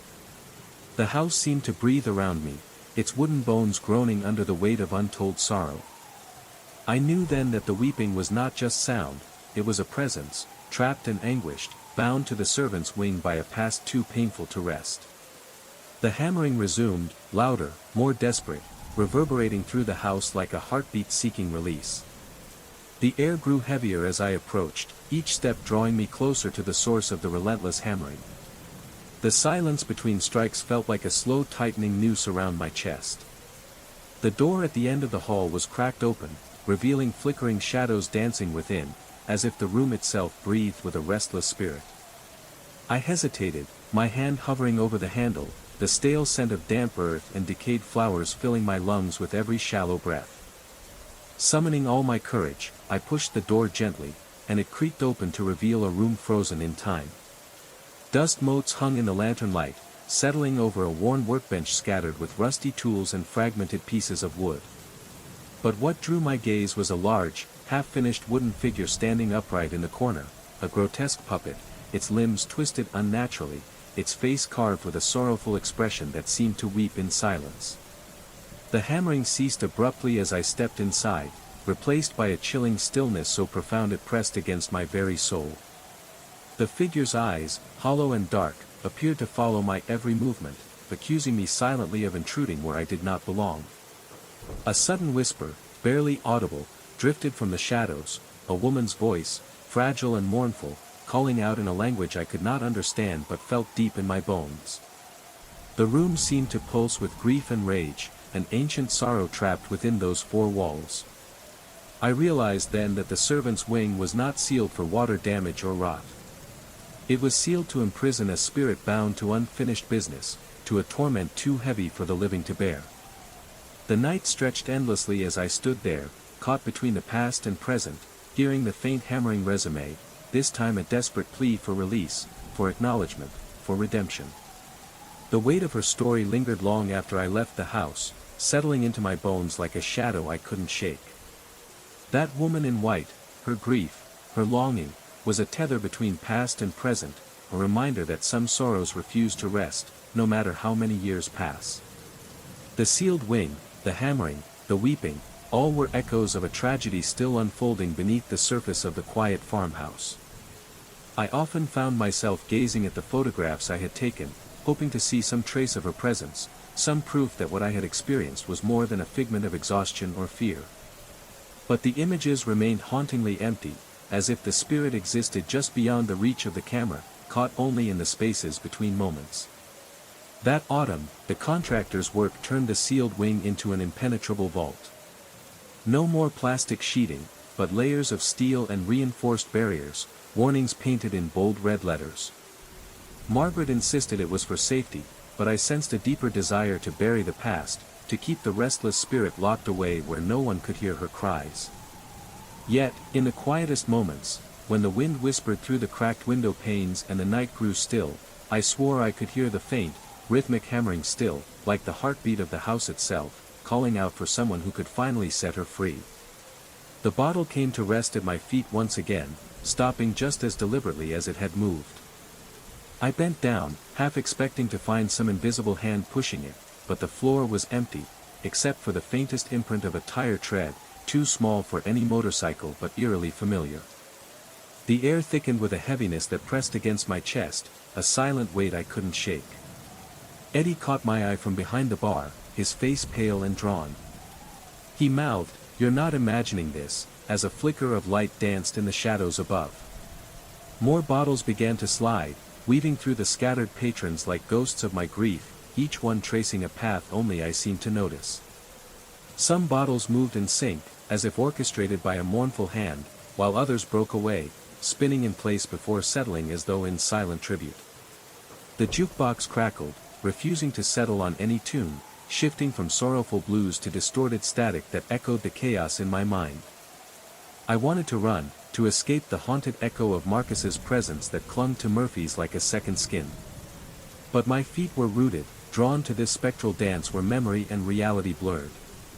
The bartender whispered something I could barely hear over the hum of flickering lights. "This place remembers. It remembers the people it's lost, and the ones who never left." I understood then that Marcus wasn't gone. Not really. His spirit threaded through the night, a silent rider forever circling the roads he loved, reminding me that some losses aren't about moving on, they're about carrying what's lost in a living, breathing way. The fourth bottle's dark liquid caught the flickering bar light, shimmering like spilled tar with hints of crimson. It stopped with a soft clink beside the others, and the room seemed to grow heavier, the air thickening as though weighted by unseen hands. I swallowed hard, my throat tightening as the scent of motor oil mixed with the lingering bitterness of burnt rubber, filling my nostrils with a memory too vivid to be coincidence. Eddie's gaze flicked nervously between the bottles and the shadows gathering in the corners of the tavern. His weathered hands trembled just slightly as he set down the glass he'd been drying. "It's the bike," he muttered under his breath, eyes never leaving the spectral assembly at my feet. "That bastard. Marcus." The jukebox groaned and spat out a scratchy tune, a mournful ballad that seemed to weave through the smoke and sorrow. Each bottle felt like a chapter of a story unfinished, a silent ritual replayed night after night in honor of a rider who could never truly leave the road behind. I reached down, fingertips trembling, hovering just above the bottles without touching them. The whiskey in my veins felt suddenly hollow, a fragile shield against a grief that was as alive as it was painful. The bar around me blurred, faces melting into shadows, and the cold sting of loss wrapped around my chest like a vice. Then, a whisper. Faint, almost lost beneath the clinking glass and the hum of electricity. The voice was Marcus's, low, steady, riding the edges of my memory like the wind through a canyon. "Don't forget me." I closed my eyes, the weight of years pressing down, and for a brief, aching moment, I was back on the road, the sun setting fire to the horizon and the roar of the engine beneath me. The sound grows louder, reverberating through the wooden walls of Murphy's like a ghostly echo of a life once lived. It's a vibration that seeps into my bones, rattling loose memories I'd tried to lock away. The bar patrons fall silent, their conversations dying mid-sentence as the unmistakable roar fills the air. Eddie's eyes widen, his face pale as if he's seen something no one else can. The bottles at my feet begin to vibrate in sync with the engine's growl, humming like a chorus tuned to a frequency beyond this world. Then, from the shadows near the back door, a figure emerges. At first, just a silhouette bathed in the amber glow of the neon sign outside. Then, clearer, Marcus, alive and riding that broken bike, his leather jacket catching the dim light, his face shadowed but unmistakable. My heart stops. The room tilts, and the whiskey glass slips from my trembling hand, shattering on the floor. The fragments sparkle like stars in the low light, mirroring the shattered pieces of my grief and hope. Marcus rides slowly past the bar, engine growling a somber farewell. His eyes meet mine, full of unsaid words, sorrow, and love. He nods once, a silent promise, a goodbye. And then, as suddenly as he appeared, he fades into the night, leaving behind only the scent of motor oil, burning rubber, and that lingering ache in my chest. The bar returns to its normal hum, the bottles at my feet still, the strobing lights calming. But I know the ride isn't over. The fire trucks arrived minutes later, their sirens cutting through the night's tension like knives. Firefighters rushed into the burning building, water hoses spraying torrents against the flames that hungrily consumed the aging walls and stained glass. Patrons and passers-by gathered behind barricades, faces pale and eyes wide with disbelief as Murphy's Tavern, their familiar refuge, burned bright against the dark sky. I stood among the crowd, my hands clenched into fists, heart pounding not just from fear but from something deeper, an aching connection to a past that refused to let go. The bottles, now shattered remnants among the soot and ashes, seemed to have fulfilled their purpose, a message, a warning, a final act of loyalty from a friend who never truly left. As the fire died down and the smoke began to clear, I made a silent vow. Marcus's spirit might haunt these streets, might guide me through shadows and dangers unseen, but I would honor that presence by living, truly living, not trapped by grief or fear. I would carry his memory as a beacon, not a burden. And sometimes, in the quiet moments between dusk and dawn, I still hear the faintest rumble of an engine and the soft clink of glass, reminding me that some bonds, like the road itself, stretch far beyond the reach of time. The days that followed were a cruel blend of solitude and silent observation. The neighbor's presence was a shadow on the edge of my vision, always there but never engaging, a patient sentinel behind that unyielding fence. His fingers continued their relentless dance on the metal links, the slow creak and scrape a constant reminder that something was wrong, something I could neither see nor fully understand. At night, the fence seemed to hum with a subtle energy, vibrating beneath the stars as if alive with secrets it refused to share. My sleep fractured into restless shards, filled with dreams where the fence grew taller and more menacing, its wires twisting into faces of anguished souls reaching out to me, pleading, warning, cursing. One evening, drawn by a mixture of dread and curiosity, I stood at the boundary and watched the neighbor more closely. His pale eyes met mine across the cold barrier, not with hostility but with a depth of sorrow that unsettled me more than any anger ever could. His lips moved, whispering words swallowed by the wind, his fingers tightening around the chain link as if grasping for something beyond the physical. I began to wonder, what was truly imprisoned here? What invisible line did this fence mark, and what had it held captive for so long? The answer came on a night heavy with storm clouds and restless winds. The neighbor was gone when I stepped outside, but the fence was alive with motion, whispers threading through the metal links, shadows twisting along its length. And then, the earth beneath the fence shuddered, a slow, groaning breath that seemed to rise from the soil itself. In the darkness, something stirred beyond the boundary. Something that belonged neither to the living nor the dead. The fence was not a barrier to keep me safe, it was a cage, keeping something waiting, something watching, something desperate to be free. I realized then that the quiet neighbor was not a guardian of peace but a warden of horrors best left forgotten. And the fence, with its song of metal and shadow, was a warning, and a prison. The footprints were unlike any I'd seen before, too large, too elongated, and deeply impressed into the earth, their shape vaguely human but distorted, as if the feet that had made them belonged to something not quite right. They appeared freshly made, cutting a deliberate path from the garden to the back fence, where they abruptly stopped at the chain-link boundary. That night, the air grew thick with the same sickly sweet scent that had accompanied Marcus's arrival. Sleep fled once again as shadows stretched unnaturally long across my walls. From the corners of the room, faint whispers rose and fell in a rhythm that echoed the tapping of Marcus's knuckles on my door. It was a cadence I could not forget, a language without words, but heavy with meaning. Days blurred together.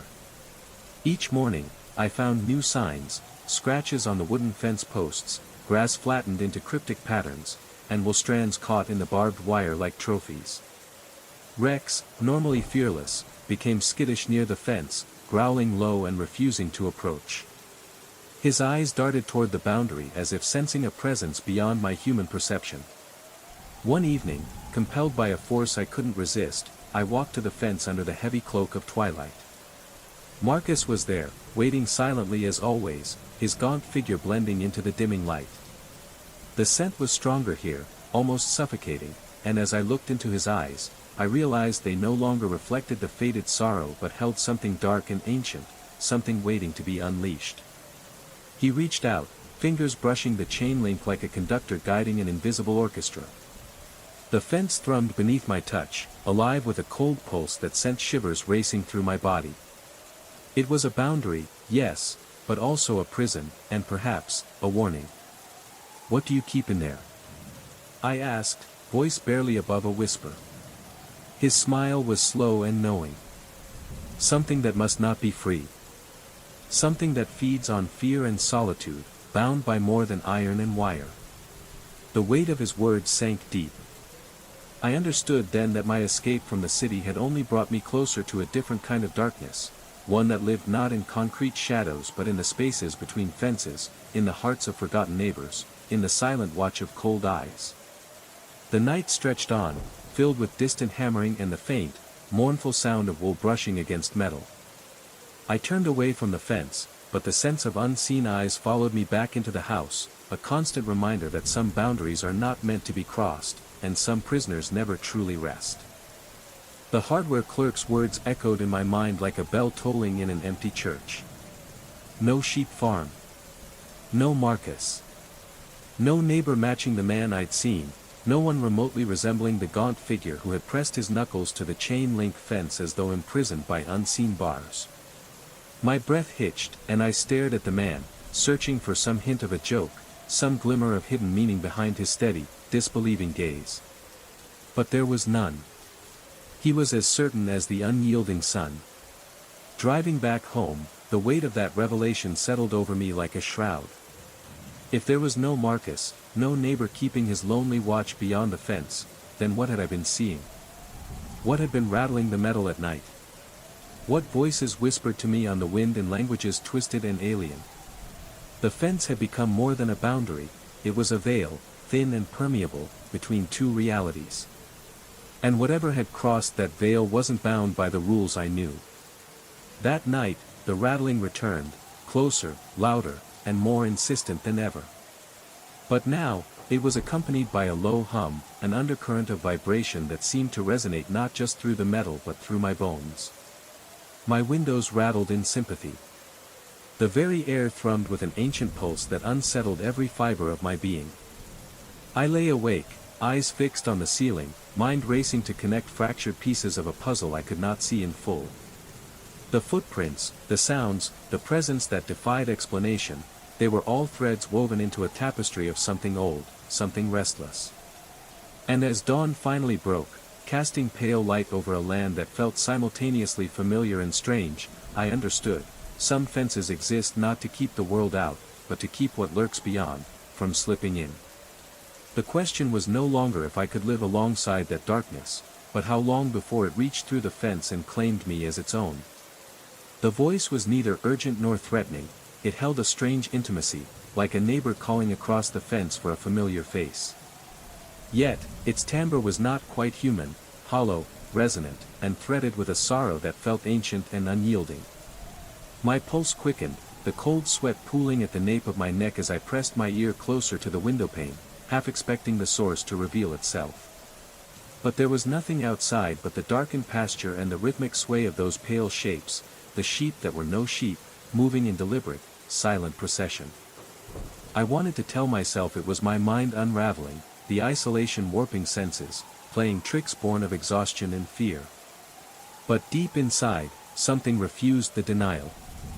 The fence, the shapes, the voice, they were part of a reality folded beneath the surface of this one, a secret whisper beneath the clamor of ordinary life. That night, as the whispered calling dissolved into silence, I knew the boundary between here and there was thinning, and the world beyond the fence was watching, waiting patiently for the moment to reach across and touch me. The heavy chain link burned against my fingertips, an almost unbearable weight that seemed to anchor a nightmare too vast to fully comprehend. I stared at the wool tangled in the fence, the stark contrast between soft white fibers and coarse black strands echoing the blurred boundary between the familiar and the unthinkable. Questions spiraled in my mind, each one darker and more urgent than the last. Who, or what, had left this behind? How had those impossible sounds been made without any physical presence? And what did the combination of sheep's wool and human hair mean in this unsettling tableau? The fence, once a mundane boundary, now felt like a threshold between two worlds, a fragile membrane holding back something ancient and restless. The wool whispered of pastoral calm, of innocence and routine, while the dark hair spoke of something raw, untamed, and perhaps predatory lurking just beyond sight. I knew that the calm daylight would not last. The night would soon return, and with it, the scraping chains, the whispered name, the desperate breaths that transcended human limits. This haunting was not just a story of isolation, but a warning, that some fences exist not to keep others out, but to keep something in. And the moment I crossed that invisible line, I might never be the same again. But the button didn't respond. The music played on, hypnotic and insistent, filling every corner of the house with its haunting melody. The bolero's melancholy notes pulled at memories I never lived, stories whispered through time by voices long silenced. The room around me seemed to dissolve, the walls breathing in rhythm with the music, blurring the boundary between past and present. The scent of tobacco swirled around me, thickening into a presence, an unseen figure settling into the worn armchair by the window. A faint silhouette, dressed in a suit from another era, his features softened by cigarette smoke and time. The music was his language, a song of longing and regret, carrying secrets too heavy to speak aloud. I wanted to speak, to ask who he was, what bound him here, but my voice caught in my throat, swallowed by the silence that followed each note. The turntable was both portal and prison, a relic channeling the unfinished stories of a life cut short or left behind. As the last note lingered, fading like a sigh, the needle lifted gently, the music ceased, and the house exhaled, leaving me alone once more. But the air remained charged, filled with echoes of a past still yearning for resolution. The house seemed to pulse with the music's unseen rhythm, as if the very walls breathed in sync with the boleros that haunted its air. Each night, I felt the gravity of a story suspended between worlds, tales of love, sorrow, and unfinished business whispered in melodies only the old turntable could summon. I delved into every scrap of history I could find about Uncle Miguel. Local archives revealed a man who had lived alone since the sudden disappearance of his beloved wife decades ago, a woman whose voice was said to be as soulful as the boleros now playing in my living room. The grief had hollowed him out, leaving behind a shelf filled with music and silence. One evening, as the sun dipped beyond the horizon and twilight painted the sky in bruised purples and gold, I sat before the turntable once more. The room grew cold, the tobacco scent thickening until it was almost suffocating. The needle descended, and the first notes of a bolero floated through the air, more vivid than ever. Then, the silhouette appeared again, this time clearer, more tangible. A woman in a flowing vintage dress, her eyes shimmering with unshed tears. She reached toward the music, her lips moving in silent song, her presence a fragile bridge between past and present. In that moment, I understood, the house was a vessel, holding echoes of love that time could not erase, melodies of longing that demanded to be heard. The turntable was not broken, it was a conduit, a keeper of memories yearning for release. But as the song swelled, a chill swept through the room.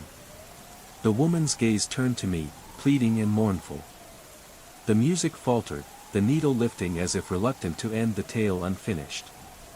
I realized then that some hauntings are not curses, but invitations, to remember, to feel, to connect across the divide. The house had become a prison of sound and scent, a trap woven from memories and sorrow that refused to let me go. I was no longer just an inheritor of property but a captive to a presence that had grown as persistent as it was invisible. Days blurred into nights as I found myself drawn again and again to the turntable, the needle's inevitable descent echoing the pull that held me in place. I tried everything, moving the console, covering it with cloth, even unplugging the ancient stereo, yet the boleros persisted, haunting my walls like a lover's lament I could neither ignore nor understand. One evening, as the smoke-laden music wrapped around me like a shroud, I noticed something new, faint words whispered beneath the melodies. At first, They were unintelligible, but over time, a voice emerged, soft, wistful, and unbearably human. "Stay, listen, remember," it breathed. The voice carried a weight of longing, a plea tangled in the fragile threads of a love story that had never found its end. I realized then that this presence was not malevolent but bound by grief so deep it had seeped into every fiber of the house. But how do you comfort a spirit whose heart beats in rhythms of lost time? How do you answer a call that transcends death without becoming lost yourself? I knew that to find peace for this house, and perhaps for myself, I would have to dive into the stories it kept hidden. To follow the music beyond its notes, and discover what echoes were waiting to be heard. Your story unfolds with a haunting beauty, the poignant intertwining of love, loss, and the unyielding grip of memory that transcends the boundary between life and death. Miguel's presence, so vividly alive through the music and scent, becomes not just a ghostly torment but a profound testament to the human need for connection, even beyond the final breath. There is a deep, tender sadness in the image of his eternal vigil by the turntable, his soul echoing through boleros that carry both longing and fear. The house itself breathes with his essence, an unbreakable bond that shapes the very air, the silence, and the shadows within its walls. You, too, become part of this cycle, caught in the delicate dance between presence and absence, love and imprisonment. Your acceptance, not resistance, is the only way forward, finding comfort in the melancholy melodies, living alongside the spectral whispers of a life that cannot fully let go. This story invites reflection on how grief molds us, how memories can both heal and bind, and how sometimes, love's truest expression is the willingness to stay, to listen, and to carry on. The silence hung heavy, almost mocking in its stillness, as if daring me to lower my guard. But the chill creeping up my spine told a different story, one written in the language of ancient fears and unspoken warnings. The single knock was not just a sound. It was a summons, a calling from a realm that brushed too close to the edges of our reality. I rose, careful not to disturb the fragile quiet, and descended the creaking stairs to the basement. The wooden floorboards groaned beneath my cautious steps, every noise amplified in the oppressive darkness. The basement air was thick with dampness and a faint metallic tang that I couldn't quite place. The restoration project, the crucifix, the unnatural fog, it all seemed to converge here, in this forgotten underworld beneath my home. Then came the second knock. Sharp, deliberate, like a heartbeat trying to echo through stone and shadow. It was coming from the far corner, where the oldest timber supports met the foundation, a place I'd never dared to explore. As I approached, the air grew colder, and a faint luminescence began to pulse, the same eerie glow I had seen within the fog surrounding the tree. The crucifix. The pulsing heartbeat outside, now mirrored here beneath the house. A bond between the living and something ancient, woven into the wood and air like a dark hymn. I felt it then, a presence, neither fully malevolent nor benign, but hungry for recognition, for release, for a story to be heard and perhaps rewritten. The shadows stirred, reaching toward me like fingers, and the fog's pulse quickened, syncing with my own frantic heart. I stood at the threshold, caught between worlds, knowing that the night had just begun, and that some mysteries, once awakened, will follow you through every breath, every shadow, and every pulse of the unseen heartbeat.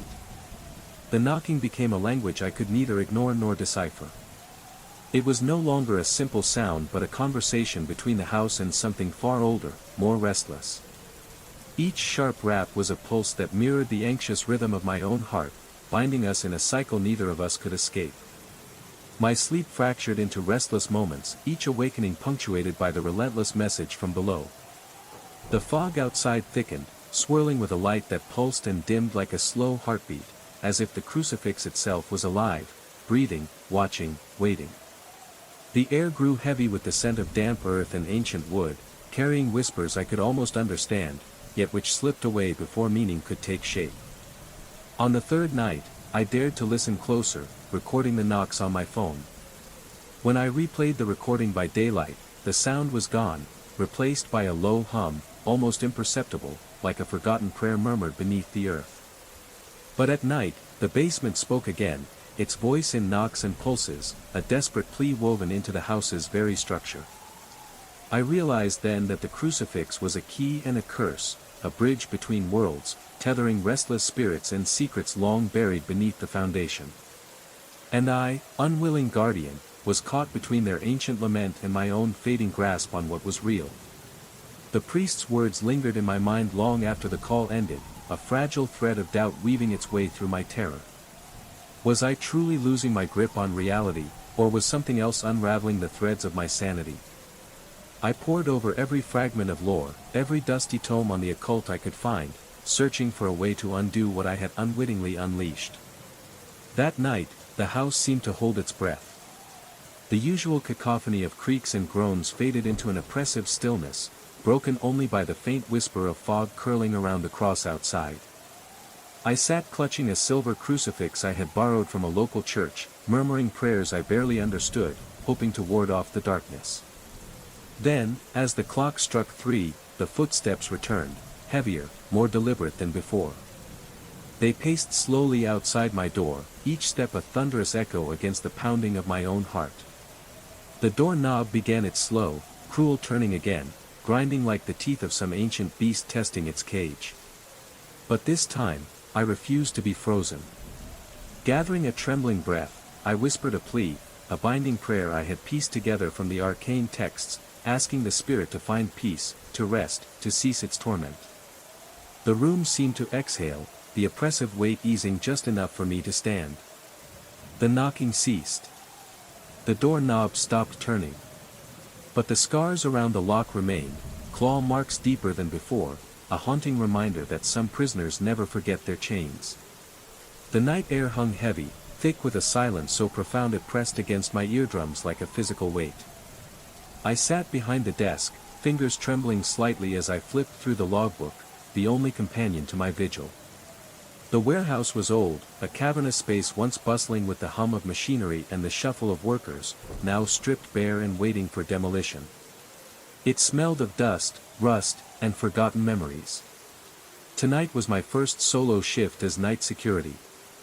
The building's creaks and groans were familiar, yet under the cold light of the flickering bulb, they took on a sinister cadence, as if the walls themselves whispered secrets too dark to speak aloud. As the hours ticked by, the air grew colder, the shadows deeper. Outside, the moon cast pale light through the tall, grimy windows, outlining the skeletal remains of rusted cranes and scaffolding. Inside, every sound, a dripping pipe, the scrape of loose metal, felt amplified, unnatural. Suddenly, from the far end of the vast warehouse floor, a low rumble began, distant at first but growing steadily into a deep, resonant vibration. It was not mechanical, no engine or machinery could produce such a primal, mournful sound. The kind of sound that seems to carry the weight of centuries, echoing the forgotten sorrows of those who once labored here. My breath caught. The beam of my flashlight flicked to the source, trembling in my grip as the rumble swelled. The air thickened, and with it came a faint, chilling scent, a blend of burnt wood and old smoke. Then, through the shifting darkness, shapes emerged. Not quite solid, like mist-given form, figures that hovered just at the edge of perception. They moved with a slow, deliberate grace, their faces etched with pain and resignation, eyes hollow yet piercing. I realized with a cold dread that these were the ghosts of the warehouse's past, souls trapped between worlds, their stories untold, their anguish unresolved. They drifted closer, surrounding the security desk like a silent storm, their sorrowful presence filling the air. My heart pounded fiercely as I understood that tonight, I was no longer merely an observer, but a witness to a haunting that transcended time. Through the frosted glass, shadows shifted, long, unnatural shapes sliding just beyond the reach of the streetlight's weak pulse. For a heartbeat, I thought it might be the wind stirring debris, but the shapes resolved too clearly, too deliberately. Figures. Standing motionless in the parking lot, staring upward at the building, as if waiting. I froze, breath shallow and cold against my collarbone. The flashlight on the desk suddenly felt like a fragile talisman, a meager shield against the unknown. My fingers trembled as I snatched it up and flicked it on, the beam slicing through the murky night like a sharp blade. Outside, the figures remained, tall, slender, and unsettlingly still, their outlines blurred at the edges as if they existed just between worlds. Their faces, obscured by shadows, reflected no light, no humanity. They moved with a slow, deliberate grace, like dancers in a dark ritual I was not meant to witness. A chill seeped into my bones, a whisper of a warning I could neither ignore nor understand. The glass doors shivered slightly under a breath of wind that carried no warmth, only the promise of something watching, waiting. I backed away, heart drumming a frantic rhythm, and the monitors flickered suddenly, plunging the lobby into brief darkness before the weak emergency lights hummed back to life. The figures were gone. But the sense of being watched didn't fade. It thickened, wrapping around me like the winter fog outside, cold, dense, and impossible to escape. Tonight, the Meridian Industrial Complex had ceased to be a building of steel and glass. It had become a threshold, a place where the veil thinned, and whatever lurked beyond had begun to press through. And I, a lone sentinel in the dark, was the only witness to its silent approach. The silence between us stretched taut, broken only by the soft hum of the building's emergency lights. I could feel the weight of its gaze, cold, unreadable, and utterly alien, pressing through the glass as if seeking to pierce the barrier between our worlds. My fingers tightened around the flashlight, the plastic handle slick with sweat. Every instinct screamed to run, to retreat into the safety of the locked building, but my feet felt rooted, betrayed by the paralysis of pure, primal fear. The figure's presence was overwhelming, a quiet authority that crushed the air in my lungs. Then, without warning, it moved, a slow, fluid glide, as if the ground itself refused to hold its weight. It slid sideways along the glass, pausing to press its featureless face against the cold surface. The oily sheen shimmered in the harsh beam of my flashlight, reflecting the distorted images of the lobby behind me. I thought I caught a flicker of something, an expression. A fleeting shadow of emotion where none should be. Suddenly, the glass cracked. A fine spiderweb fracture spidering from where the figure's face had pressed hardest. The sound was barely audible, but it shattered my frozen trance. Heart pounding wildly, I tore my gaze away and fumbled for the radio, voice breaking as I called for backup. But the frequency was silent, no response, no static, just the haunting echo of my own plea lost in the void. Turning back, the figure had vanished. Only the spiderweb crack remained, a silent testament to the impossible visitation. The parking lot beyond was empty once more, but the chill it left in my bones refused to fade. Tonight, the Meridian was no longer just a building, it was a threshold. A place where the impossible slipped through, and I was its unwilling witness. That absence of breath was impossible. It was a sign, a glaring indicator that this was no ordinary presence, no living being trapped outside the glass. Something utterly unnatural. My mind raced to explain it away, to find rational footholds in the overwhelming abyss of fear. The figure shifted its head slightly, the featureless void reflecting the light in a way that seemed almost sentient, as if it were watching me just as intently as I was watching it. I could feel the weight of its gaze like a cold hand gripping my soul, rooting me to the spot. Then, without warning, the glass between us trembled, a subtle vibration that grew steadily until the entire pane seemed to hum with an eerie resonance, as if the boundary between realities was thinning. The air around me grew thick, heavy with the scent of ozone and something metallic, like the aftertaste of a storm about to break. My breath hitched as the figure lifted an impossibly long finger and pressed it against the glass, leaving no mark, just a faint ripple that distorted the view like heat waves over a desert. My heartbeat thundered in my ears, drowning out everything else. And in that moment, I understood, this was no mere apparition. This was a sentinel, a being tethered to some realm beyond human comprehension, testing the limits of my reality. The standoff lingered, timeless and suffocating, until a distant siren pierced the night, shattering the spell.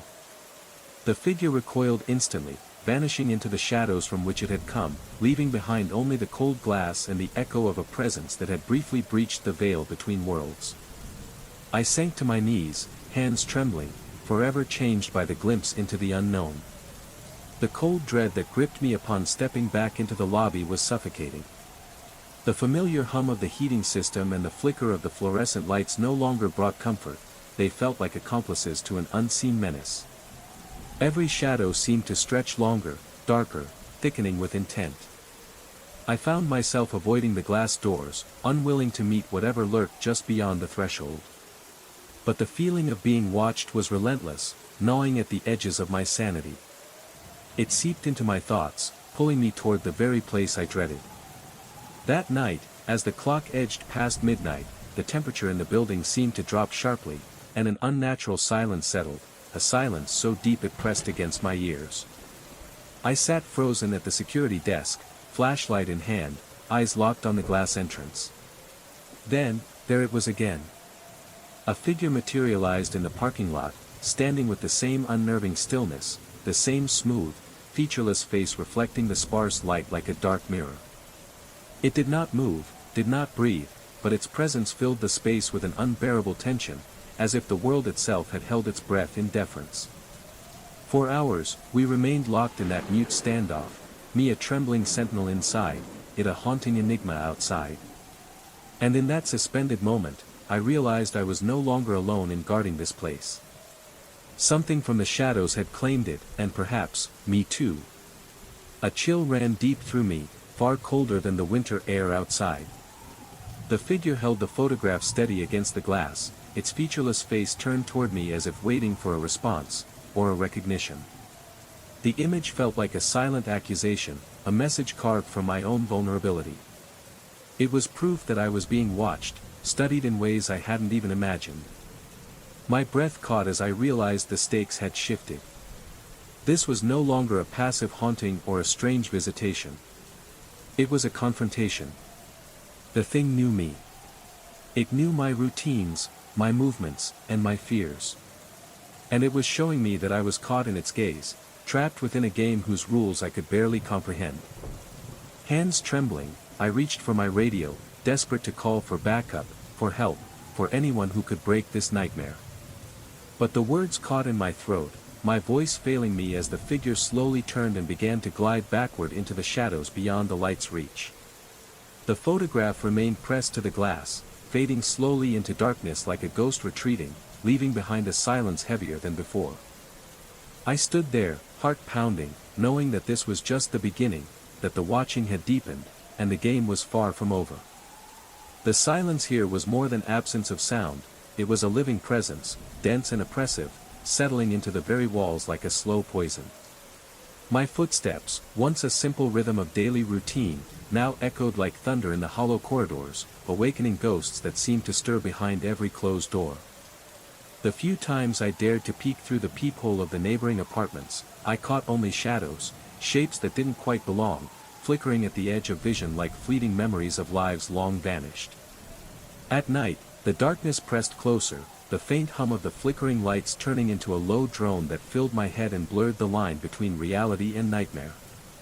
Sleep became a battleground where the silence roared loudest, where every breath and heartbeat thundered in my ears. I would lie awake, senses straining, waiting for sounds that never came, until they did. One evening, as the sun dipped below the cityscape, a single knock shattered the stillness. Slow, deliberate, and unmistakably human, it resonated through the empty hall with a gravity that shook me to my core. I hesitated, heart pounding, before gathering the courage to open my door just a crack. No one was there, only a thin, curling mist that seemed to pulse with an ancient sorrow. That night, whispers began threading through the silence. Soft voices, too faint to understand, yet heavy with longing and regret. They wove around me like a spectral breeze, chilling and tender all at once. In the depths of that silence, I realized I was no longer alone, and that the silence itself was watching, waiting, reaching out with unseen hands to grasp the remnants of a life unraveling in solitude. This was no ordinary quiet, it was a profound stillness saturated with histories left untold, with stories trapped between walls and lost in the void.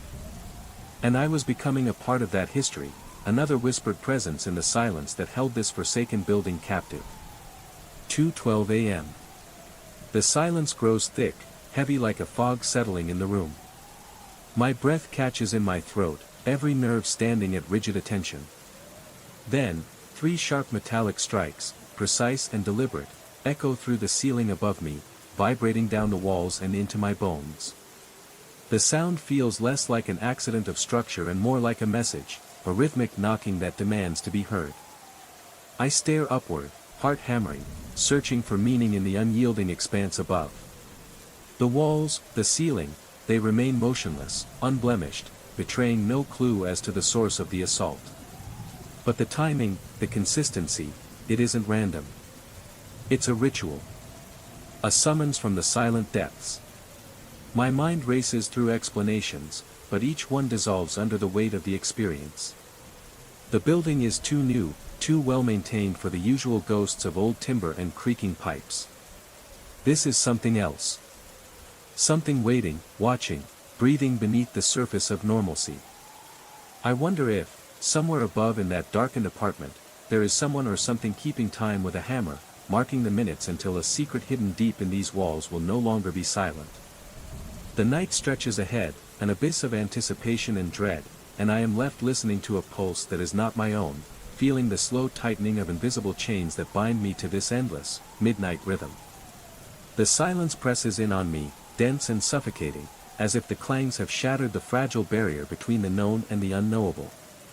My heart pounds wildly, echoing in my ears louder than the metallic reverberations. I feel unsteady, as if the floor itself might give way beneath me, though every inch remains solid. I glance upward again, searching the ceiling for signs, cracks, vibrations, anything to explain the source of those powerful strikes. But the smooth plaster remains pristine, untouched. No seams or gaps hint at a hidden presence, no wires or pipes that could produce such a sonorous clang. Yet, beneath the silence, I sense a tremor, an invisible pulse resonating through the building's bones, a message or a summons I cannot yet understand. The air feels charged, alive with a latent energy that pricks my skin and quickens my breath. My fingers tremble as I press my palm harder against the wall, grounding myself against the invisible weight that lingers. Time seems to stretch, the moments heavy with anticipation, as though the building itself holds its breath, waiting for what comes next in this dark nocturne of sound and silence. Outside, the world remains asleep, unaware of the midnight symphony playing within these walls, a haunting rhythm that binds me, prisoner and witness, to a secret pulsing just beyond my reach. The higher I climb, the louder the metallic whisper becomes, weaving itself into a haunting, almost hypnotic melody. My fingers tighten on the cold railing, the vibrations pulsating like the steady beat of a heart, though not a human one. Each step feels heavier than the last, the air growing colder and thinner as I near the summit of the stairwell. When I reach the 5th floor landing, the corridor stretches before me, dimly lit by a flickering overhead light struggling to pierce the shadows. The walls here are bare, the paint peeling in ragged strips that flutter like dying leaves. The whisper now swells into a thin hum, humming with a voice that is both mechanical and alive, beckoning me forward. The door at the end of the hall is different from the others, older, heavier, with ancient rusted hinges that groan mournfully as I push it open. Beyond lies a room bathed in shadows deeper than night, yet I can feel the air pulse and throb like it breathes. Stepping inside, the metallic whisper transforms into a low, resonant tone that vibrates through the floor and into my bones. The silence here is not empty, it's pregnant with waiting, with the memory of 1,000 unseen strikes against a hollow anvil. I realize then that I have crossed a threshold, not just a physical boundary, but a veil between the ordinary and the uncanny. The building is no longer just walls and floors. It is a living entity, speaking in the language of clangs and echoes, inviting me to listen closer, and to understand the story it has carried for decades, waiting for someone to hear its restless heartbeat. The air thickens, charged with a presence so heavy it presses against my skin like a weight. My breath hitches as I struggle to steady trembling hands, every nerve alight with a primal alarm. That Morse code isn't just sound, it's a message, deliberate and desperate, threaded through the clangs like a cry trapped in stone. I stagger back from the wall, heartbeat thundering so loud it drowns out everything else. My mind races, trying to piece together what I've heard, but the sequence eludes me, slipping just beyond understanding. The vibration in my chest intensifies, and a cold realization spreads through me: this building is alive in a way no blueprint could predict. It's a vessel, a cage, and a warning. Each strike, each pause, echoes a history that the silent walls have kept hidden, a story written not in words but in metallic rhythms that pulse with unyielding persistence. I know then that the empty apartments below, the sealed doors, the abandoned floors, all are part of this strange, restless heartbeat. The building itself is calling out. A sudden gust of icy air sweeps through the stairwell, carrying whispers that curl around me like smoke. The lights flicker violently, plunging the corridor into darkness for a heartbeat, then reigniting with a harsh buzz. In that brief void, the weight in the air shifts. Something has noticed me. I grip the railing tighter, my knuckles white, and steel myself for the unknown that waits beyond the wall's silent facade. The clangs continue, relentless, a spectral symphony demanding to be heard, and I am its only audience. The air thickens, charged with a presence so heavy it presses against my skin like a weight. My breath hitches as I struggle to steady trembling hands, every nerve alight with a primal alarm. That Morse code isn't just sound, it's a message, deliberate and desperate, threaded through the clangs like a cry trapped in stone. I stagger back from the wall, heartbeat thundering so loud it drowns out everything else. My mind races, trying to piece together what I've heard, but the sequence eludes me, slipping just beyond understanding. The vibration in my chest intensifies, and a cold realization spreads through me: this building is alive in a way no blueprint could predict. It's a vessel, a cage, and a warning. Each strike, each pause, echoes a history that the silent walls have kept hidden, a story written not in words but in metallic rhythms that pulse with unyielding persistence. I know then that the empty apartments below, the sealed doors, the abandoned floors, all are part of this strange, restless heartbeat. The building itself is calling out. A sudden gust of icy air sweeps through the stairwell, carrying whispers that curl around me like smoke. The lights flicker violently, plunging the corridor into darkness for a heartbeat, then reigniting with a harsh buzz. In that brief void, the weight in the air shifts. Something has noticed me. I grip the railing tighter, my knuckles white, and steel myself for the unknown that waits beyond the wall's silent facade. The clangs continue, relentless, a spectral symphony demanding to be heard, and I am its only audience. The cadence is off, too heavy, too measured, like metal on concrete, but with a weight that no normal person could bear. Each step reverberates through the stairwell, the echoes wrapping around me like cold chains tightening with every passing second. The sound carries a subtle distortion, an almost mechanical quality that defies natural movement. I freeze, heart hammering as the footsteps climb higher, inching closer to my floor. The air thickens further, every breath a struggle against a presence that presses in from the darkness. A shadow flickers at the bottom of the stairwell, long and distorted, twisting against the light like a living stain. My throat tightens, dry and raw, but my feet refuse to move. The metallic tapping begins again, softer now, overlaying the sinister footsteps with a mournful rhythm. Help me. The cry stretches into the silence like a plea from the depths of some forgotten nightmare. I realize then that the message wasn't just a call for rescue, it was a warning. Suddenly, the fluorescent lights flicker violently one last time and plunge the stairwell into total darkness. I'm left standing on the edge of the abyss, caught between the pulsing heartbeat of the building and the footsteps of something that no one should ever meet. But even as I grasped that possibility, the idea that my mind was fracturing under the weight of fear and solitude, a deeper, colder certainty took root within me. The metallic vibrations, the deliberate tapping, the rhythmic strikes, they were too precise, too structured to be mere hallucinations.